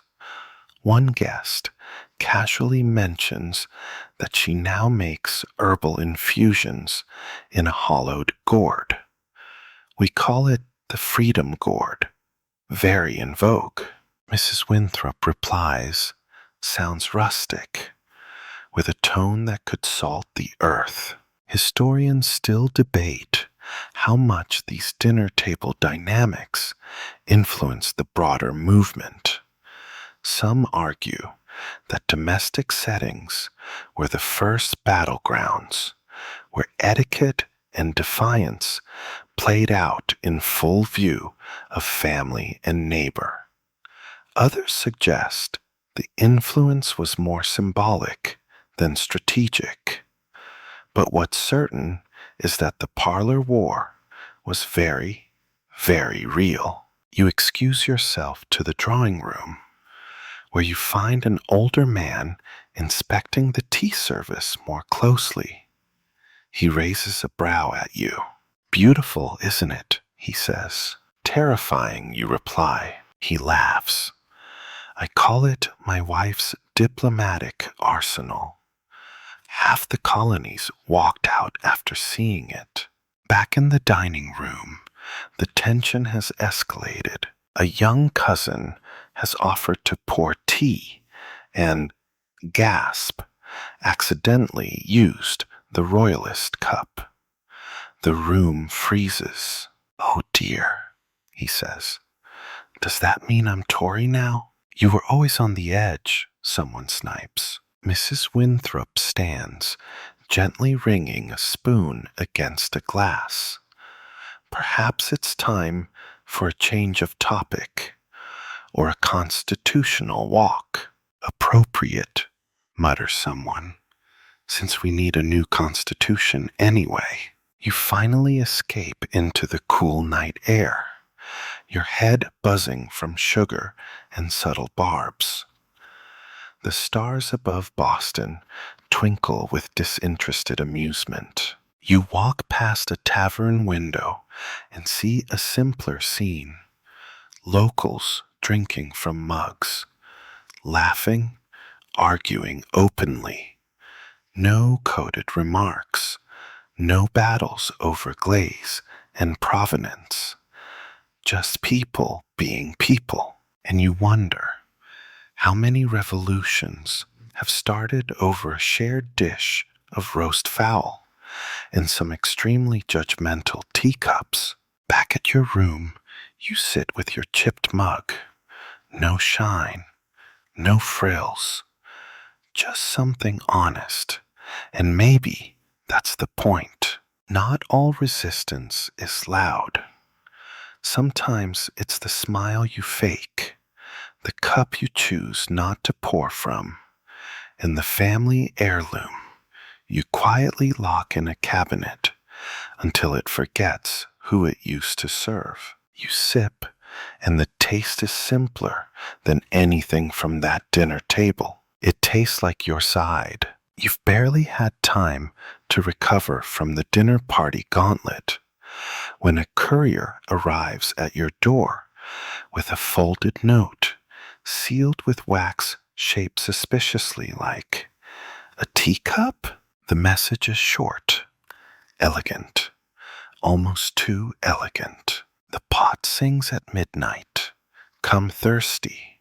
A friend. You're not sure whether it's an invitation, a prank, or a recipe for mild poisoning, but you grab your coat anyway. Curiosity is a powerful beverage. You find yourself winding through Boston's side streets, dodging fishmongers closing up, and cats who look like they've seen things. At last, you come to a modest townhouse with no sign, one shutter half hinged, and a faint golden light slipping through the cracks like secrets trying to escape. Inside, it's warm, quiet, smells like cloves and mischief. A man in a waistcoat motions for silence and leads you to the back, where a parlor has been transformed into something between a tea room and a spy ring headquarters. And right there, sitting in the center of the table, is a teapot. But not just a teapot. It's magnificent, tall, shimmering in the firelight, trimmed in silver filigree, so fine it looks like spider webs spun from moonlight. It hums faintly when poured. They call it the informant. You take your seat among 6 others, each with a different mug, each nodding solemnly. Someone places a sugar bowl in the center, then carefully twists it.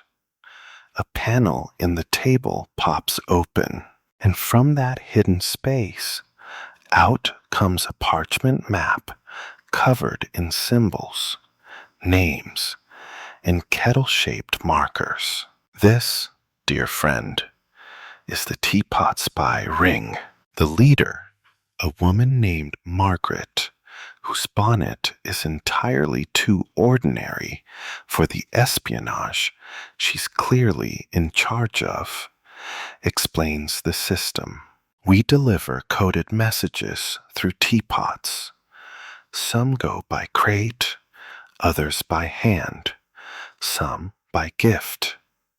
Every pot tells a story, if you know where to listen.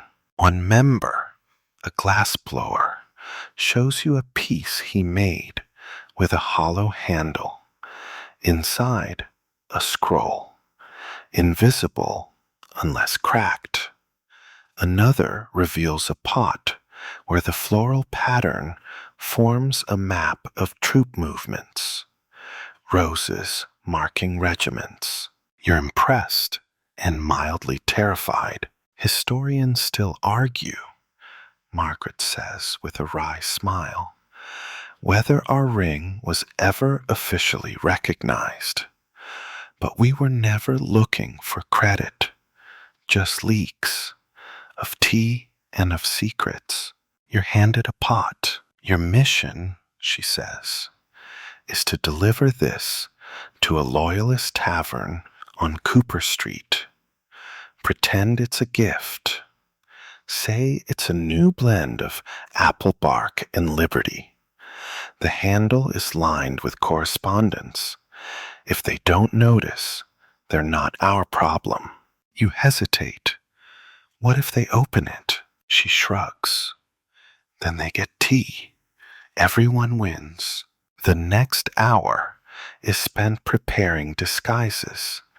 Not costumes, mind you, just subtle changes. The way you tie your cravat, which boot you scuff, what mug you choose. It's spycraft by social cue. You learn that one coded gesture is stirring tea counterclockwise, which signals you've been compromised. Another is tapping twice on the cup's rim, a request for reinforcements. Someone hands you a decoy teacup with a crack shaped like a lightning bolt. Looks like an accident, right? The man grins. But it means beware. Parliament's watching. You make the drop. It goes smoothly, almost disappointingly so. The bartender thanks you, The kettle is placed behind the counter, and you walk out with the kind of tension usually reserved for people sneaking muffins into libraries. Later, back at headquarters, there's quiet celebration. Nothing dramatic, just cups lifted, eyes meeting, and the soft clink of ceramic in firelight. As the night winds down, you're shown the original informant teapot up close. Its lid doesn't match, swapped with a duplicate in '72. Margaret explains. It fits better now. A metaphor, you think, but a lovely one. You fall asleep in the corner of the parlor, wrapped in a wool blanket, with the sound of careful pouring lulling you into dreams. Dreams of coated saucers, winking teapots, and a revolution so polite it almost knocks before it knocks over the government. You awaken to the distinct clatter of lids. Not pots, not cups, just lids, all of them. The parlor is chaos. People crouched on the floor, sweeping up mismatched pieces, like frantic archivists in a library after an earthquake. The informant teapot sits unharmed in the center, but all its siblings, lidless, topless, offended. What happened? You whisper, blinking sleep from your eyes and instinctively checking your own mug. Lid intact. Customs raid, Margaret says grimly, tying her apron like it's armor. They didn't seize the pots, just took the lids. You pause. Just the lids? Yes, someone mutters. Apparently, that counts as a component tax maneuver. Parliament now claims partial teapots are legal gray area and easier to monitor. You stand. But what does that even mean? They've decided, Margaret explains, that lids are the most tax-sensitive part of a teapot. Easy to hide contraband in them, easy to replace. Too much liberty fits under a lid. You don't know whether to laugh or scream. Instead, you follow the group down a cramped hallway where several more crates of lidless teapots are being inspected. Each one is labeled with a small parchment reading "Lidda unaccounted for" in careful script. One crate simply reads, "Traumatized. The Society of Unshakable Teapots," you're calling them that again now, has mobilized. Everyone's gathering mismatched lids, swapping them, attempting to pair pots and covers that were never meant to cohabitate. "This one's too tight," mutters an apprentice, jamming a hexagonal lid onto a round-bodied pot. "Feels like tyranny." "That one doesn't even match the glaze," shouts another. You try your hand at it, matching a pot with delicate blue vines to a chipped cream-colored lid. It balances, barely, like an uneasy treaty. "Well," Margaret sighs, "we always said no perfect teapot was truly free." Historians still debate whether this event, the case of the swapped lids, was a one-off enforcement gimmick or the beginning of a short-lived but very confusing policy directive from London. Some believe it was the result of one bureaucrat misreading a shipping manifest. Others suggest it was intentional psychological warfare. Divide the pots, and the people will follow. Either way, The symbolism was too rich to ignore. A lidless pot is vulnerable, incomplete, open to contamination, literal or ideological. But Boston, as always, adapts. You walk the streets and spot lidless pride posters. Tavern signs now boast phrases like, "Come for the brew, stay for the open top." Children run around with bowl lids tied to string, spinning them like protest medallions. You visit a potter named Jonah, who has begun crafting universal liberty lids, flat, awkward little ceramic discs designed to fit anything, poorly. He hands you one proudly. "It doesn't seal," he says, "but it says, 'I tried.'"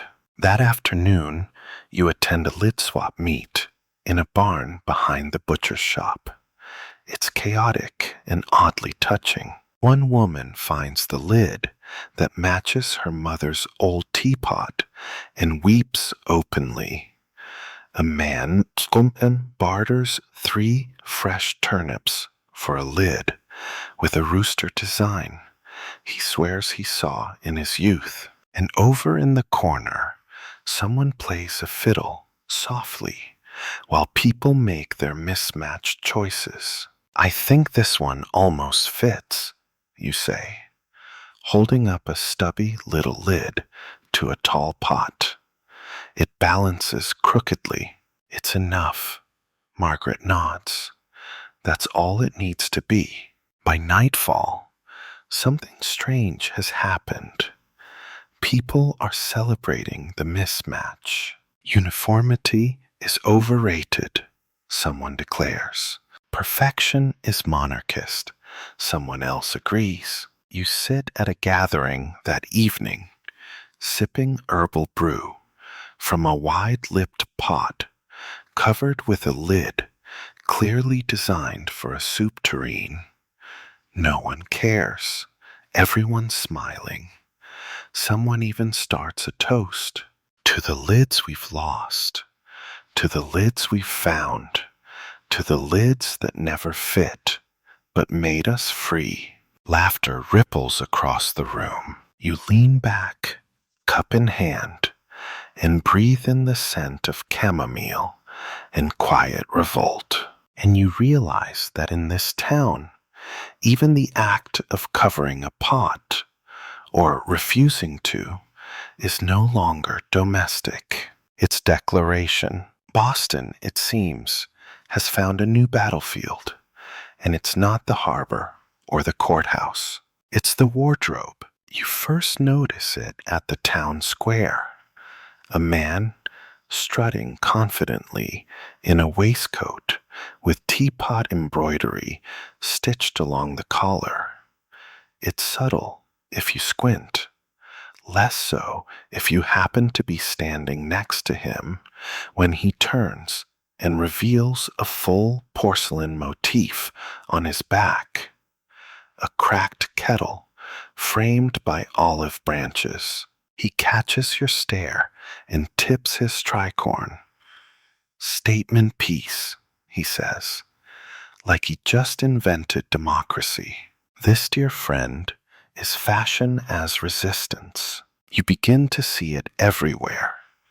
Brooches shaped like tiny kettles, cloaks dyed with herbal tea, buttons etched with phrases like "boil with me" and "handle this, Parliament." Boston has entered its protest peacocking phase. You wander down to Fleet Street and visit a seamstress named Dorcas, who's become something of a local legend for her Liberty Wear collection. Her shop smells of cinnamon and scorched wool. Every wall is lined with coats, capes, and bonnets bearing subtle and not so subtle anti-tax messaging. She shows you a dress hemmed in broken porcelain bits, smoothed and stitched along the bottom like war medals. "The rattle makes people turn their heads," she says proudly. You hold up a sash labeled Mug Life and raise a brow. Bit modern, she admits, but catchy. Historians still debate whether these fashion protests were coordinated or simply a symptom of rebellion fever. When people begin communicating politics through thread because they've run out of places to stash pamphlets. Either way, the movement takes off like a match in a linen drawer.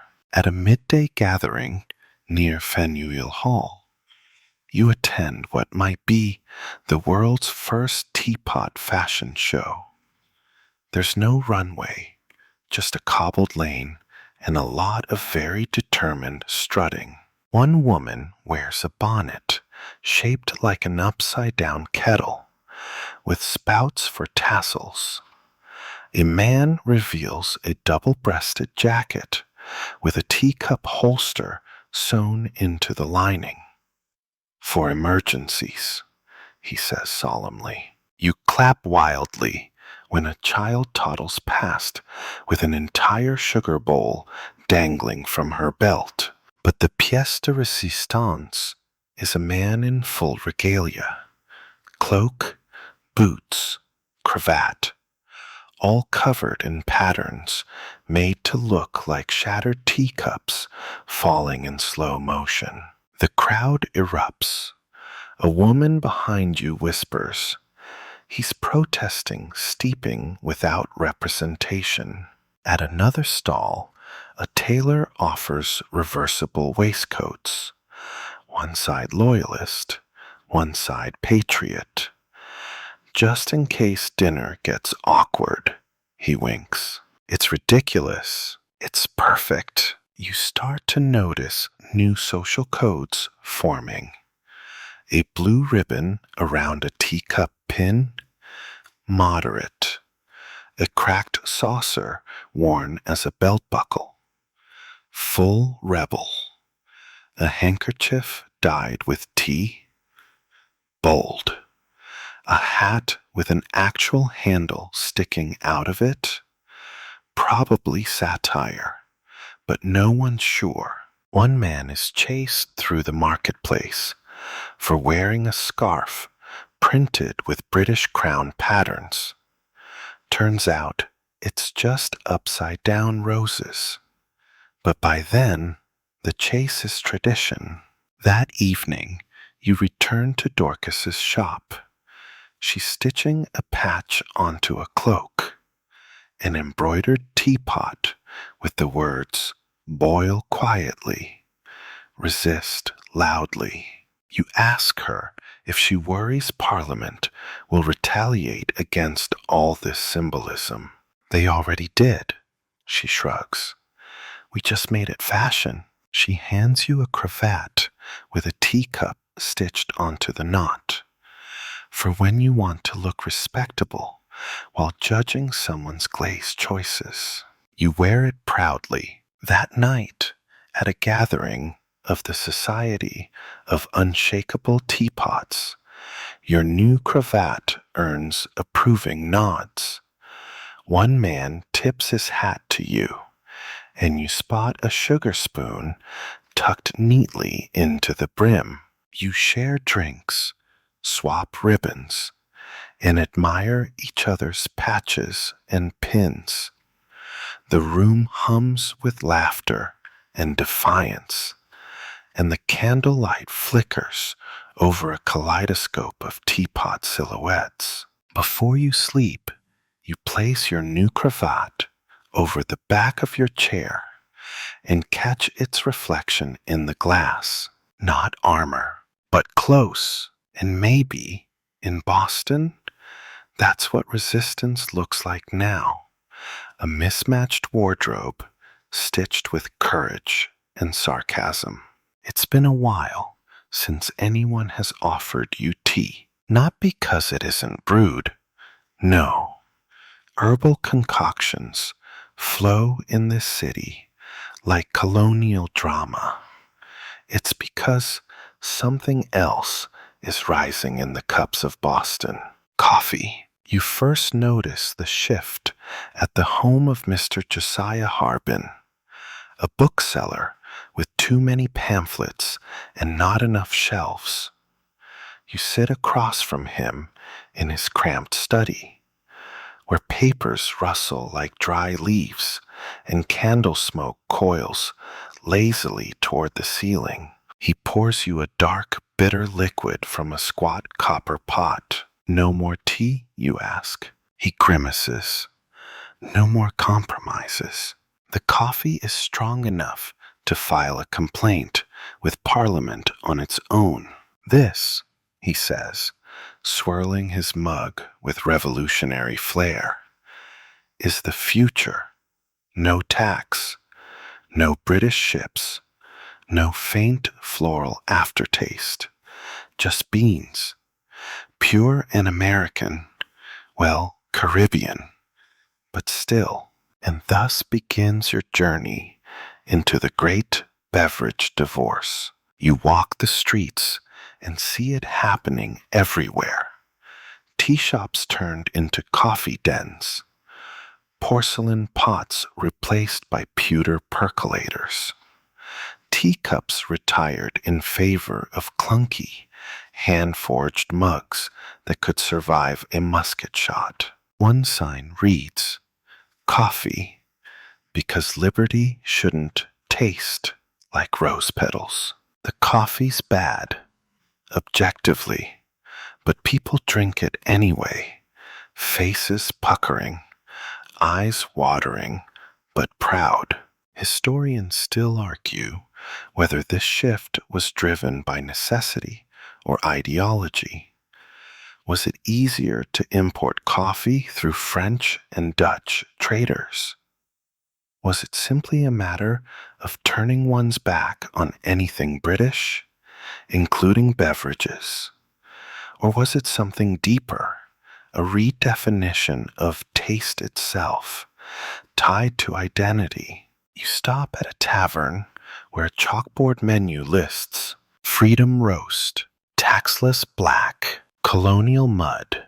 Ask about our loyalty discount. They serve it in mugs made from clay, pewter, sometimes even horn. The fancy porcelain has vanished, rebranded as Trader China. At one table, an old woman sells bags of dried herbs labeled Sedition Blend. A younger man next to her is experimenting with chicory and dandelion root. Still bitter, he says, but more morally bitter, you know? Even the Society of Unshakable Teapots has started including coffee discussions in their meetings, grudgingly. Not as elegant, Tabitha admits, sipping from a wooden cup. But you can't steep rebellion forever. There's tension in the transition. Tea is tradition, ceremony, comfort. Coffee? Coffee is punchy, sharp, rushed, revolutionary. You find yourself in the middle of a domestic disagreement where one spouse insists on just one last pot of Earl Grey, while the other claims tea is now as good as treason. You attempt diplomacy, perhaps a blend. They both glare at you. One hands you coffee, the other a spoon with Trader carved into the handle. Later, at a garden party, a group of artisans offer Patriot Punch, a horrid brew of coffee, molasses, and a splash of rum. It tastes like a handshake between enemies. It's not good, but that's the point. People here are choosing bitterness on purpose as declaration. A pamphlet circulates titled, "No More Leaves. Why the Bean is Our Banner Now." It's wildly dramatic and includes phrases like, "The empire thrives on steeping. We brew with fire." You can't help but admire the theater of it all. You visit Elspeth again, expecting her to scoff at the trend. Instead, she serves you a mug of coffee thick enough to stir with a knife. "Tastes like dirt," you say. She nods. "Good dirt, though. Revolutionary dirt." By candlelight, she shows you her newest creation, a teapot repurposed as a coffee pot, with "No tea here" etched onto its side in looping script. It's hideous. It's magnificent. That night, Boston smells different. Not floral, not citrusy. Roasted, earthy, a little burned, but alive. You sip from your scorched mug and realize the taste is growing on you. Like liberty, it's a warm evening when you find yourself back at the Crooked Ladle, the kind of tavern that always smells slightly like spilled cider, slightly like ash, and entirely like secrets. The mood tonight is rowdier than usual, thick with laughter and that particular kind of energy Boston gets right before doing something it probably shouldn't. You don't know it yet, but you're about to witness the great tavern teapot switcheroo. The plan is simple, stupid, and perfectly Bostonian. You're pulled aside by Ruth the barmaid, sharp-witted, fast-footed, and in possession of a moral compass that points firmly toward inconvenience. She gestures for you to lean in. "We've got a royalist in the back booth," she whispers, brags about his taxed teapot collection, brings his own to the tavern, ceramic monstrosity, made in Liverpool, handle like a gooseneck. You blink. "He brings his own teapot," she nods, insists it's the only vessel worthy of his blend. "What's the plan?" She grins. "We give him decaf. Cue the heist music. Or at least the sleepy lute plucks of Colonial mischief." You're introduced to the rest of the crew. Milo, the baker, with surprisingly soft hands for someone who handles dough all day. Nan, a seamstress with fast fingers and a faster temper. And Barnabas, a man who claims to have been kicked out of England for publicly insulting a fork. Historians still debate whether this tavern incident happened exactly as told. Some accounts are inconsistent, and one contemporary wrote that no such switch ever occurred unless in jest. But jest or not, Boston still tells the tale with theatrical pride. The operation begins with a distraction. Ruth tips a tray, accidentally on purpose, sending tankards tumbling. Milo lets out a convincing shout of, "Watch the pies," which, in this town, is practically a declaration of war. All eyes turn, including those of the royalist, who gasps as a tiny apple tart collides with his boot. That's your cue. You slide toward the back booth, where the teapot in question sits on a warming stone, like a smug, overpaid librarian. With one hand, you remove it. With the other, you place an identical pot, carefully crafted by Tabitha weeks prior, complete with artificial cracks and a matching gooseneck handle. Inside, a local brew of roasted chicory and sassafras. No caffeine, no taste, no monarchy. The switch takes 6 seconds. By the time the royalist returns to his booth, flustered, slightly sticky, he thanks the barmaid and pours himself a steaming cup of rebellion. He sips. He pauses. Bold, he says. Earthy. Everyone at the table nods with forced enthusiasm. One man gives a slow clap that nearly ruins everything, but it's passed off as a hiccup.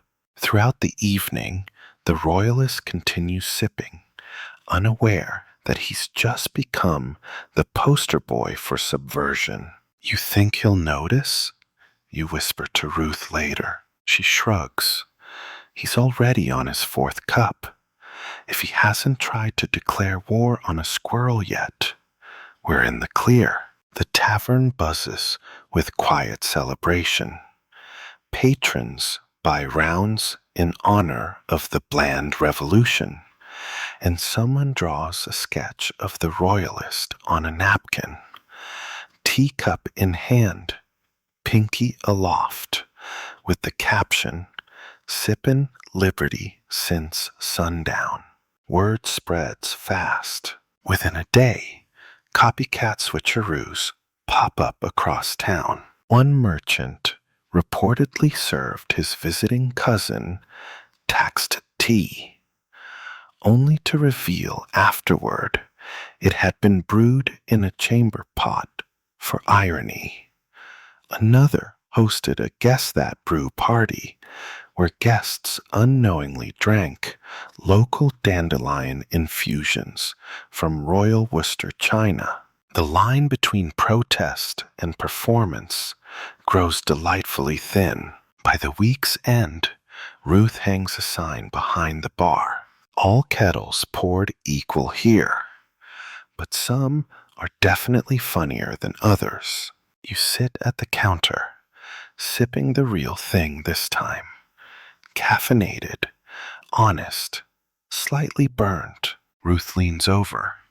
You ever think we're being childish? You pause, then nod. Deeply, she grins. Good. That means they're taking us seriously. Outside, the lanterns flicker against the dark, and the city breathes in one long, defiant sip. Boston knows it can't outgun an empire. Not yet, but it can outpour it, and sometimes that's enough to keep the revolution steeping. It's nearly midnight when you find yourself knocking, quietly, cautiously, on the creaky wooden door of a cottage nestled along the muddy bank of the Mystic River. The moon hovers low, swollen with secrets. You're following a whispered lead, one that promised a woman who could brew rebellion straight from the soil. The door creaks open, revealing a midwife. Her name is Mercy Pratt. She's older than she looks, sharper than she speaks, and rumored to know more about plants than most doctors know about anatomy.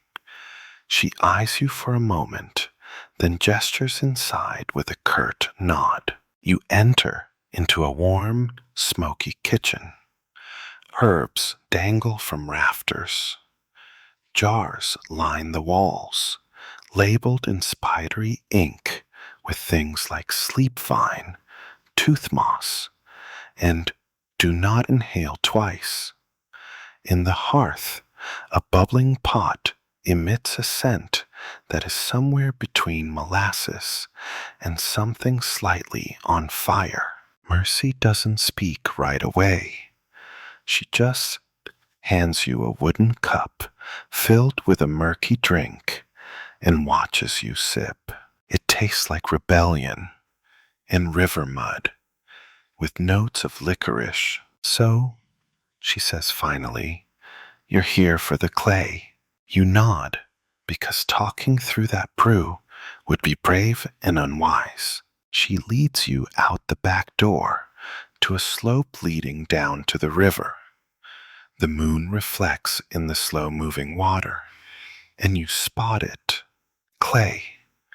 Rich, dark, sticky. Riverbank gold. "This is what I use," she explains, "for pots, cups, vessels that don't snitch." Mercy is one of many folk artisans springing up across the colonies, responding to the teapot tax not with politics, but pottery. She doesn't just shape clay, she shapes defiance, fired at low heat and high spirits.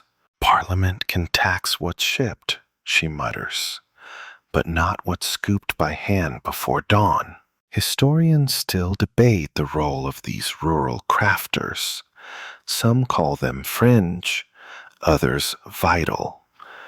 But you're watching it unfold. This isn't theory. This is resistance you can hold in your palm. Back in the cottage, Mercy pulls out a half-finished teapot. It's squat, a little crooked, and still soft to the touch. "Needs tempering," she says, tossing a pinch of crushed eggshells into the clay mix. "Takes the fire better." You help her shape the pot, your fingers sinking into the cool earth. She coaches you, slapping your hands gently when you overpress.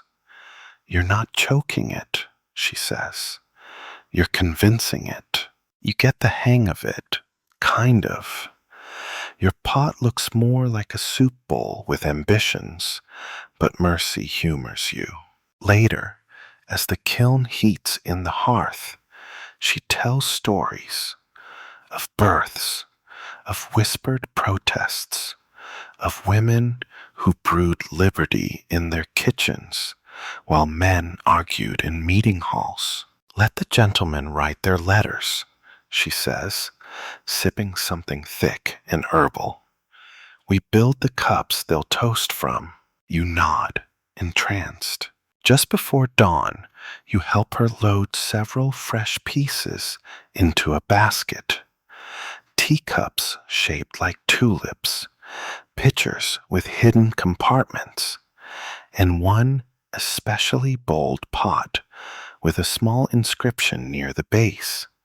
"Steep, none but the free." "I trade with smugglers," she says simply. "One gives me moonshine, another firewood. I give 'em clay that tells the truth." She hands you a small item wrapped in linen. You open it to reveal a tiny clay cup, simple, lopsided, and perfect. "For the road," she says. The sun begins to bleed into the horizon, and you walk back to town with clay on your sleeves and new calluses on your palms. You pass early risers fetching water, shopkeepers sweeping their stoops. They nod at you, not because they know what you've done, but because they feel it. There's something quiet and strong about you now, something that smells faintly of earth and fire. Back in your room, you set the tiny cup on your windowsill. It catches the light like a secret waiting to be shared. And as you drift to sleep, you think not of governments or taxes, but of hands in clay, midnight kettles, and the slow, steady art of shaping rebellion, one scoop of mud at a time. You awaken to smoke, not the choking kind, thankfully, but the sort that curls lazily through the morning air, like it knows something you don't. You follow your nose toward the wharves, where a small crowd has gathered, faces lit by flickering orange. A warehouse is burning. You quicken your pace, boots slapping wet cobblestones, heartbeat keeping time with the hiss of fire on damp wood. The structure in question, long, low, brick, once housed barrels of molasses. But today, it housed contraband teapots, and now they're gone. The warehouse of contraband, as it's being called, even before the flames died down, was an open secret. Hidden beneath crates labeled anchovy paste and hymnals for seamen lay dozens, no, hundreds of untaxed imported teapots, blue ones, white ones, tiny flowered ones with matching sugar bowls. They had been smuggled, disguised, hidden in barrels of salt and bushels of turnips, and someone lit the match. You overhear a constable muttering to a companion. Could have been a lamp tipped over, he says. Or it could have been deliberate. He doesn't finish the sentence. Historians still debate the cause. Some say it was a raid gone wrong. Others believe it was sabotage, an overzealous patriot deciding it was better to torch than to tolerate. And of course, a few blame the British directly, claiming it was staged to discredit colonial resistance. You step closer. The fire's nearly out, now just aglow, licking the base of the building like a sleepy tongue. But the smell, it's everywhere. Burnt wood, char, glaze, ceramic ash. You spot one survivor, a teapot lid, blackened but intact, resting in the mud. You pocket it without thinking. Near the crowd's edge, a group of women murmurs prayers. One wipes her eyes. It wasn't just the pots, she whispers. It was our gathering place, where we met, where we stored the pamphlets, where Tabitha baked those terrible scones. Another nods solemnly, the ones that crumbled like monarchy. You wander through the alleys after, seeing signs of grief that look oddly like celebration. Candles placed on windowsills, a hastily chalked message on a wall. They burn the pots, not the spirit. You find Ruth, the barmaid, standing by the river, arms folded tight.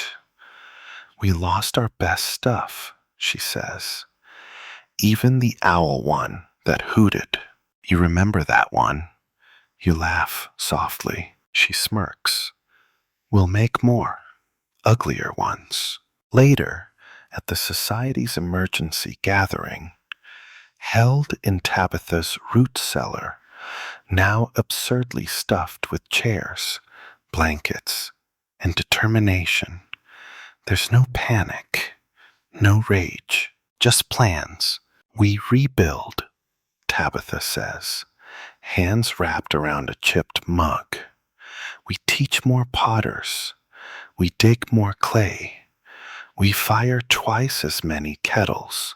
Barnabas pipes up, holding a soot-covered spoon. And we make the new warehouse fireproof, or at least less flammable. Everyone chuckles. Margaret brings out a scroll of names, people willing to donate, to craft, to smuggle. The British think they scorched our teapots, she says, but all they did was spread the heat. You volunteer to help dig the foundation for the new hideout. It'll be beneath the cider mill, because, as someone jokes, nobody suspects the cider mill, except for bees. As the meeting breaks up, a teenager with ink-stained hands hands you a tiny token, a clay whistle shaped like a kettle. You blow into it. It makes the weakest squeak you've ever heard. It's ceremonial, she shrugs. More of a moral boost. That night, Boston glows not with fire, but with resolve. At every hearth, a pot warms. At every table, someone sketches plans, writes lyrics, molds clay. You sit in your room, lid still in your pocket, holding it like a relic. You sip cider from a mismatched mug and picture the flames, not as an end, but a forge, because what burns can be rebuilt, and what was only ever about tea is now something deeper, stronger, boiling. You've never been to a trial where the central piece of evidence is an unlabeled teapot. Until today, the court is stuffy. Too many powdered wigs, not enough ventilation. A fly circles lazily above the heads of the jury, which consists of 6 weary shopkeepers, a schoolmaster, and one man who seems to be asleep behind his own cravat. The defendant, a wiry merchant named Elias Grubb, accused of a serious crime in these caffeine-starved times, intent to steep without declaration. You take your seat on the bench beside Barnabas, who's here entirely for the gossip, and watch the proceedings unfold. The customs agent testifies first, holding up the offending item with gloved hands as if it might bite. This vessel was found concealed in a cart labeled turnip trimmings, he announces, its spout intact, its glaze unmistakably Staffordshire, its lid too snug for innocence. Gasps ripple across the room. The judge coughs loudly and wipes his brow. Grubb stands with his arms folded. I use it for medicinal broth, he says calmly. It's not steeping.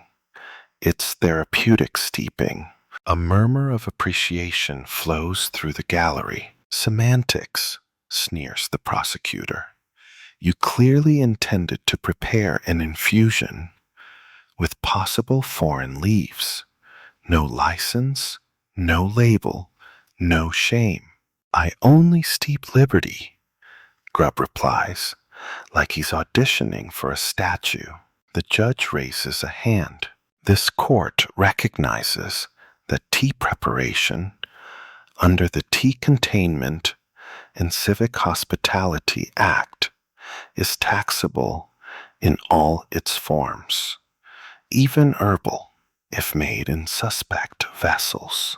Even dandelion root, someone whispers. Especially dandelion root, the judge mutters. Historians still argue whether this trial was real or satirical. Some records suggest it was a mock proceeding meant to ridicule British law. Others claim it was absolutely serious, just deeply, unintentionally comic. Regardless, today's court is fully committed to the bit. Evidence is produced. One dried leaf found in the bottom of the pot, a receipt for nutmeg and other flavorants, a hand-drawn sketch of a kettle-shaped symbol in Grubb's ledger. The prosecutor smirks, clearly a coded message. Grubb responds by producing a pamphlet titled How to Breathe Without Taxation in offering to read from it.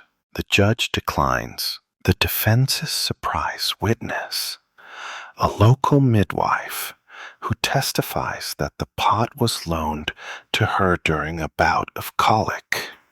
For steaming herbs, she explains, waving a pouch of dried chamomile like a talisman. The prosecutor objects. This isn't botany, it's subversion. The gallery erupts. Someone throws a stale biscuit. Outside, a small crowd has gathered. Protesters carry signs. Boil free or die. No lid, no crime. Bring back the hissing kettle. Inside, the judge leans back and sighs. I hereby find the defendant. He pauses dramatically, possibly for effect, possibly for breath. Not steeping, but definitely suspicious. The pot shall be confiscated, but the man may go. Grub bows. May it overboil in your dreams. Court adjourns. Back on the street, Barnabas offers you a pork bun in celebration. Justice, he says between bites, has never been so room temperature. You wander through town, still buzzing from the spectacle. Everywhere, people discuss the trial. Merchants advertise innocent teapots. A playwright begins scripting the steeping of Elias for the community theater.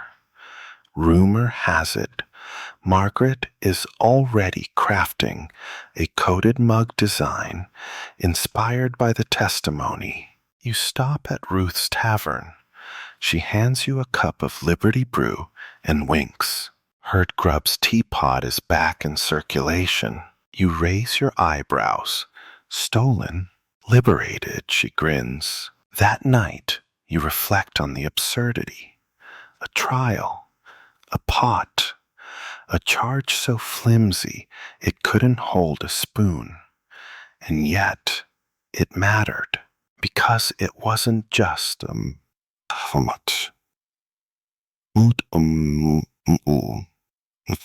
object. It was about the message. And sometimes, the most powerful protest is to make the law look foolish, on purpose, in public, and with just enough leaf to leave them guessing. You find yourself invited, well, more like volunteered, to attend a tea ceremony hosted by none other than Governor Thomas Phipps himself. It's not a large affair, nor a cheerful one, just a half-dozen carefully selected guests, a painfully polished drawing room, and a governor trying very hard not to sweat through his waistcoat. You arrive dressed as patriot neutral as possible. No kettle pins, no protest ribbons, just your trusty cravat with the faint embroidery of a sugar spoon, which hopefully passes unnoticed. The governor greets each guest with a handshake stiff enough to snap a biscuit and guides everyone to their assigned seats. His face smiles. His eyes say, "Please don't make this weird." The room is silent, save for the tick of a grandfather clock and the polite scraping of chairs. On the silver tray before him sits the alleged star of the evening, a royal issue porcelain teapot. Its shine is obscene, white as powdered wigs, trimmed in gold, so pristine it practically glows with loyalist fervor. You hear a stifled cough, maybe a laugh. Someone leans over and whispers, "It's more monarch than man." The governor begins with an obviously rehearsed speech about unity, civility, and how tea is not inherently political. He says this while pouring from a pot engraved with a crowned lion. You sip. It's chamomile, bland and tepid, symbolic on multiple levels. The guests nod along, their politeness clenched tight like a bad corset. But beneath the veneer, the entire room is a mess of subtext. Every glance is a challenge, every sip a performance. One woman stirs her tea counterclockwise, the now familiar gesture of subtle resistance. Another man lifts his cup, only to set it down untouched, a silent protest.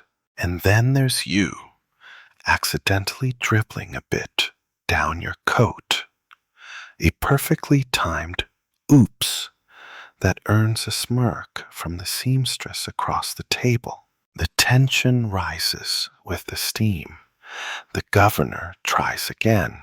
I've always said, he begins, that taxation and tradition can coexist peacefully. The door creaks open. A servant enters with a second pot. It's earthenware, crude, clearly colonial made. Gasps ripple across the table. The governor pales. I wasn't aware we had a second service prepared. The servant bows. Compliments of Mrs. Bradshaw, sir. She insisted the local blend be represented. You remember Mrs. Bradshaw. She once threatened to throw a tea cozy at a loyalist poet. That was her polite face. The two teapots now sit, white and gold, brown and rough, empire and colony, ceremony and confrontation. No one moves. Then the seamstress across from you reaches out and deliberately pours from the brown pot. The governor blinks. Another guest follows. Then another. The tide turns like a silent vote. You hesitate for just a breath, then reach for the brown pot, too. It's warm, heavy, honest. You pour. The tea is strong, slightly bitter, with a smoky aftertaste. It tastes like growing up. The governor doesn't speak. He just sips his chamomile and stares at the tablecloth like it might offer a solution. Historians still argue whether this moment marked a true turning point or just another awkward colonial evening. But the symbolism was clear. People had started choosing, not loudly, not with muskets, but with mugs. As the evening ends, you thank the governor for his hospitality. He nods without meeting your eye. Outside, the air is crisp. You breathe deeply and catch the scent of pipe smoke and distant cider. The seamstress catches up to you and presses something into your palm, a napkin embroidered with a tiny teapot, split down the middle, one half shattered. It's called ceremonial discomfort, she says. Wear it to your next awkward gathering. You laugh because now even tea ceremonies come with uniforms. By now, your boots are permanently dusted with clay, your pockets jingling with mismatched teapot lids, and your soul steeped in the slow boil of Boston's peculiar revolution. So when Tabitha pulls you aside one drizzly afternoon, with a glint in her eye and a burlap sack over her shoulder, you don't ask questions. You just follow. She leads you down Milk Street to a wide-open common where, to your surprise, a small crowd has already gathered. It's not a protest, not exactly. No shouting, no signs. Just people, young, old, well-dressed, and mud-splattered, carrying their most stubborn, clunky, and outrageously mismatched teapots.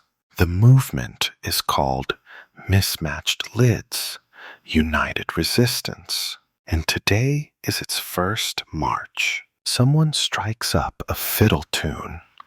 A child holds up a banner made of stitched napkins, reading, "If it drips, it pours for freedom." You spot Elspeth with a teapot so large it requires both hands and a mule cart.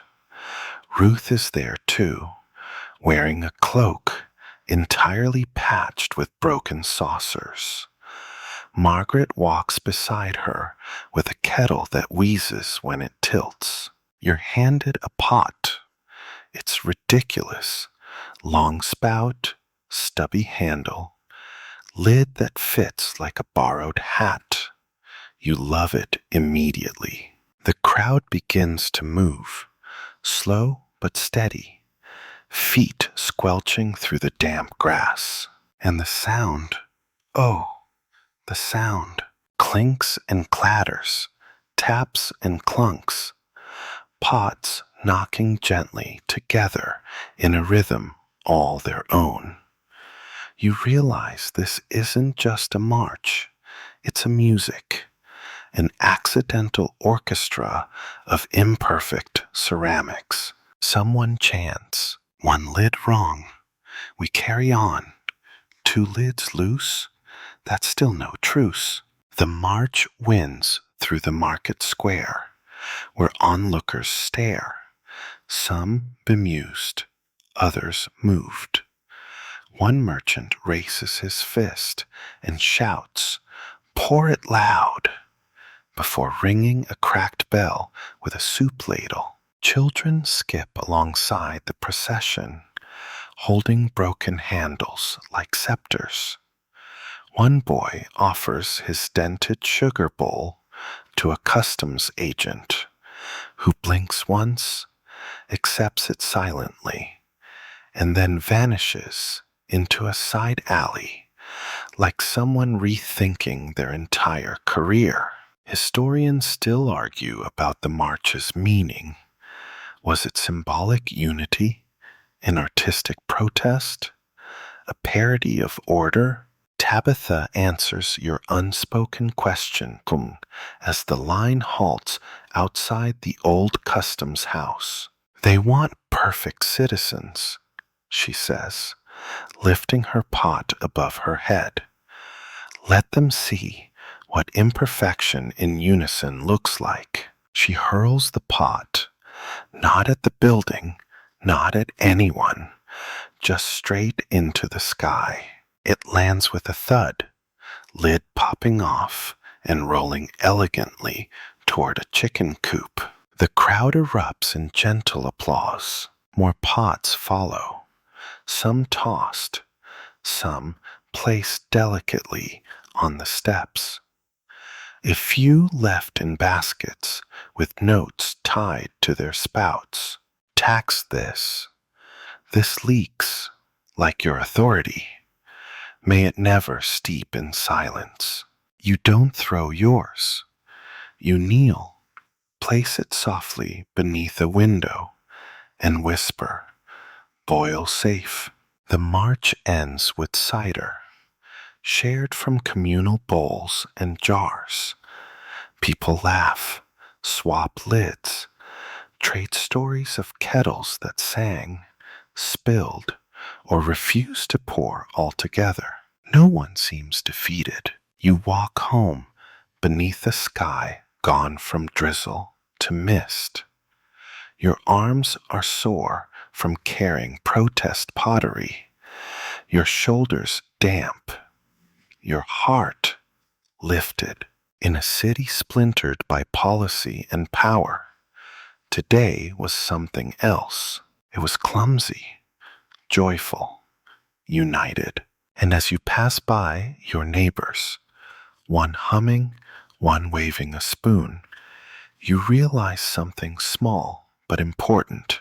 Even if their pots never match, their purpose always will. You don't expect a parade, especially not one in the rain, especially not one celebrating a repeal that most people didn't believe would ever happen. But here you are, standing ankle deep in puddles, surrounded by half-damp patriots, grinning like they've all had 3 cups of unlicensed cider too early in the morning. Word spread fast. The teapot tax has been repealed. Sort of. London, under pressure, fatigue, and likely a tall stack of angry parchment, has rescinded the specific clause about ceramic infusion vessels. Sugar and tea remain under careful observation, but the humble teapot, after months of scrutiny, sabotage, and satirical embroidery, has been declared neutral again. Historians still argue over what prompted the change. Was it trade pressure? Was it fear of revolution? Or, as one letter suggests, was it the fact that Boston's customs office simply could not handle any more teapot-related paperwork? Whatever the cause, the mood in Boston is strange, relieved, skeptical, and in typical local fashion, decidedly wet. The parade was organized in a hurry. There's no marching band, but someone brought a fiddle, and someone else keeps shaking a bag of teacups like they're maracas. The mayor walks out holding a teapot overhead like a newborn lamb. His hat has a tea bag hanging from it, soaked and limp. You spot Tabitha waving a handkerchief from her window. It reads, "Repeal, reveal, rematch." You find Ruth at the cider cart, serving up steaming mugs of Reclaim the Sip blend. It's just coffee, but people are pretending otherwise. So, celebration? You ask. She raises an eyebrow. That depends. You ever seen Parliament unrepeal something? Fair point. Across the square, Elspeth arrives in a cart piled with soot-blackened pots. "Thought they might like their history back," she shouts. "Still smells like justice." She's wearing a cloak covered in teapot-shaped patches, each one stitched with the names of people arrested, fined, or just mildly insulted by the tax. And now, the plan. One last act of poetic closure. The townsfolk line up along the docks with their old, unused, unwanted, or excessively judgmental teapots. Some are chipped, others intact. One is suspiciously shaped like a swan and causes a minor debate over whether it's a pouring object or a ceramic warning. One by one, they toss them, softly, ceremonially, into the harbor. Not like tea, not in anger, just letting go. You toss yours, too. The little stubby one you carried during the mismatched march. It floats briefly before disappearing below the gray waves. A boy nearby claps. A woman hums a tune about boiling better days. Someone drops a spoon in accidentally and shrugs. A few loyalists frown from the edge of the square, arms folded. No need to be dramatic, one mutters. A man beside you laughs. Mate, we haven't not been dramatic since 1765. As the last pot hits the water, Barnabas pulls out a scroll and reads aloud. The kettle has cooled, the cup has cracked, but never again shall the poor be taxed. People cheer. Then it starts to rain harder. Of course it does. You duck under an awning, soaked, and sip from a mug someone hands you. It's weak, oversteeped, and oddly comforting, because while the tax may be gone, its shadow lingers. Trust won't return overnight. Lids will stay mismatched. Some pots will never be replaced. But the ritual, the defiance, the shared silence as the steam curls, that's forever. You make your way home, boots squelching, head low against the wind. As you pass a windowsill, you see a single teacup sitting there, cracked, empty, proud, and you smile because the repeal wasn't a finale. It was just the soggy end of one chapter. By now, Boston is quieter. Not calm exactly, but quieter in the way a fire is after it's consumed everything flammable. The smoke still lingers. The scent of rebellion remains. You stroll past windows, filled once again with teapots, proudly mismatched, defiantly imperfect, no longer hidden, no longer taxed, just there. But in one home, you see something different. A mantle, framed by lace and shadow, with a single teapot resting alone.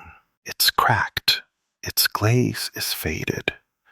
The spout is chipped at the end like a bitten fingernail. A small card is propped beside it, handwritten. The last teapot. You knock gently. A woman answers. You recognize her. Miriam, a weaver and midwife, known for her soft voice and sharp elbows at protests. She sees your eyes drift toward the teapot and invites you in without a word. The parlor is quiet. Dust dances in sunbeams. She sits beside the hearth, gestures to the seat across from her, and sets a mug in front of you. Inside, lukewarm Liberty brew, a bit of mint, maybe chamomile. It tastes like memory. She tells you the story. The teapot belonged to her mother. It was the last one they used before the tax, before the boycott, before the porcelain war started. It survived the smuggling raids, the mismatched protests, even the warehouse fire, just barely. When the repeal came, she says softly, I thought of throwing it out, of saying, it's over. She didn't. Instead, she polished it, set it out, not to use, just to witness. It's not a vessel anymore, she explains. It's a reminder. You sip in silence. The fire cracks. Historians might one day forget the details. The nicknames, the coated sugar bowls, the spoon brooches. But the people won't. Not the ones who lived it, who steeped resistance into daily life, who poured courage into their neighbors' cups. Before you leave, she hands you a small linen pouch. Inside, a fragment of the pot's old lid, tied with thread. Keep it, she says. It leaked truth.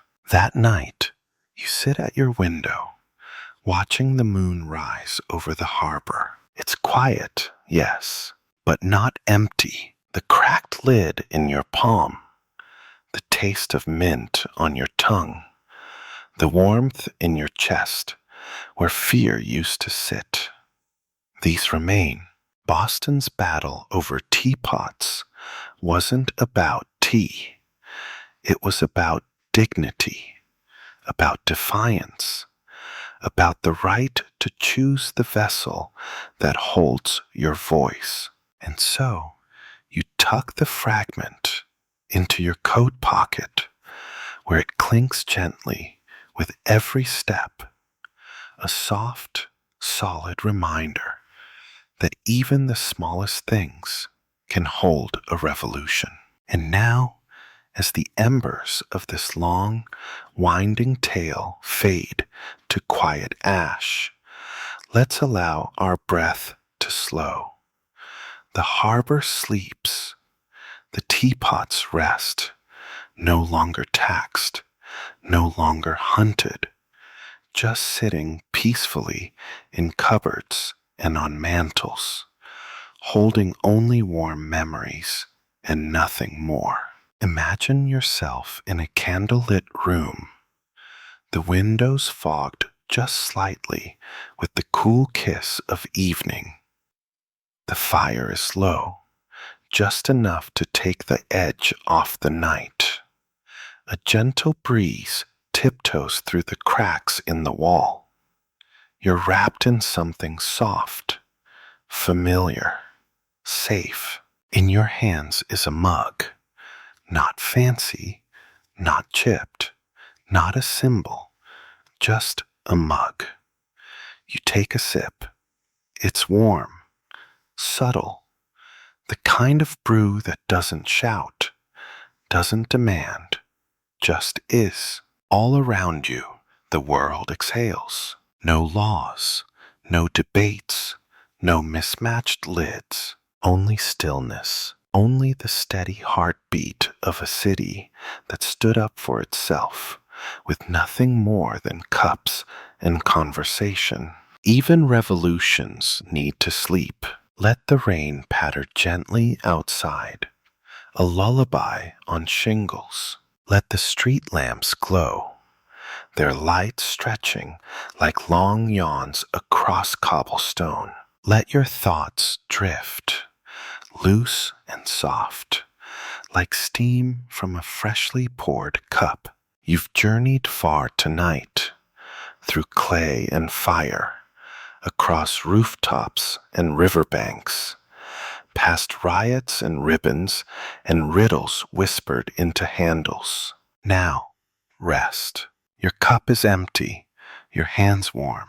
The story's been poured, and the night, dear friend, is finally ready to steep.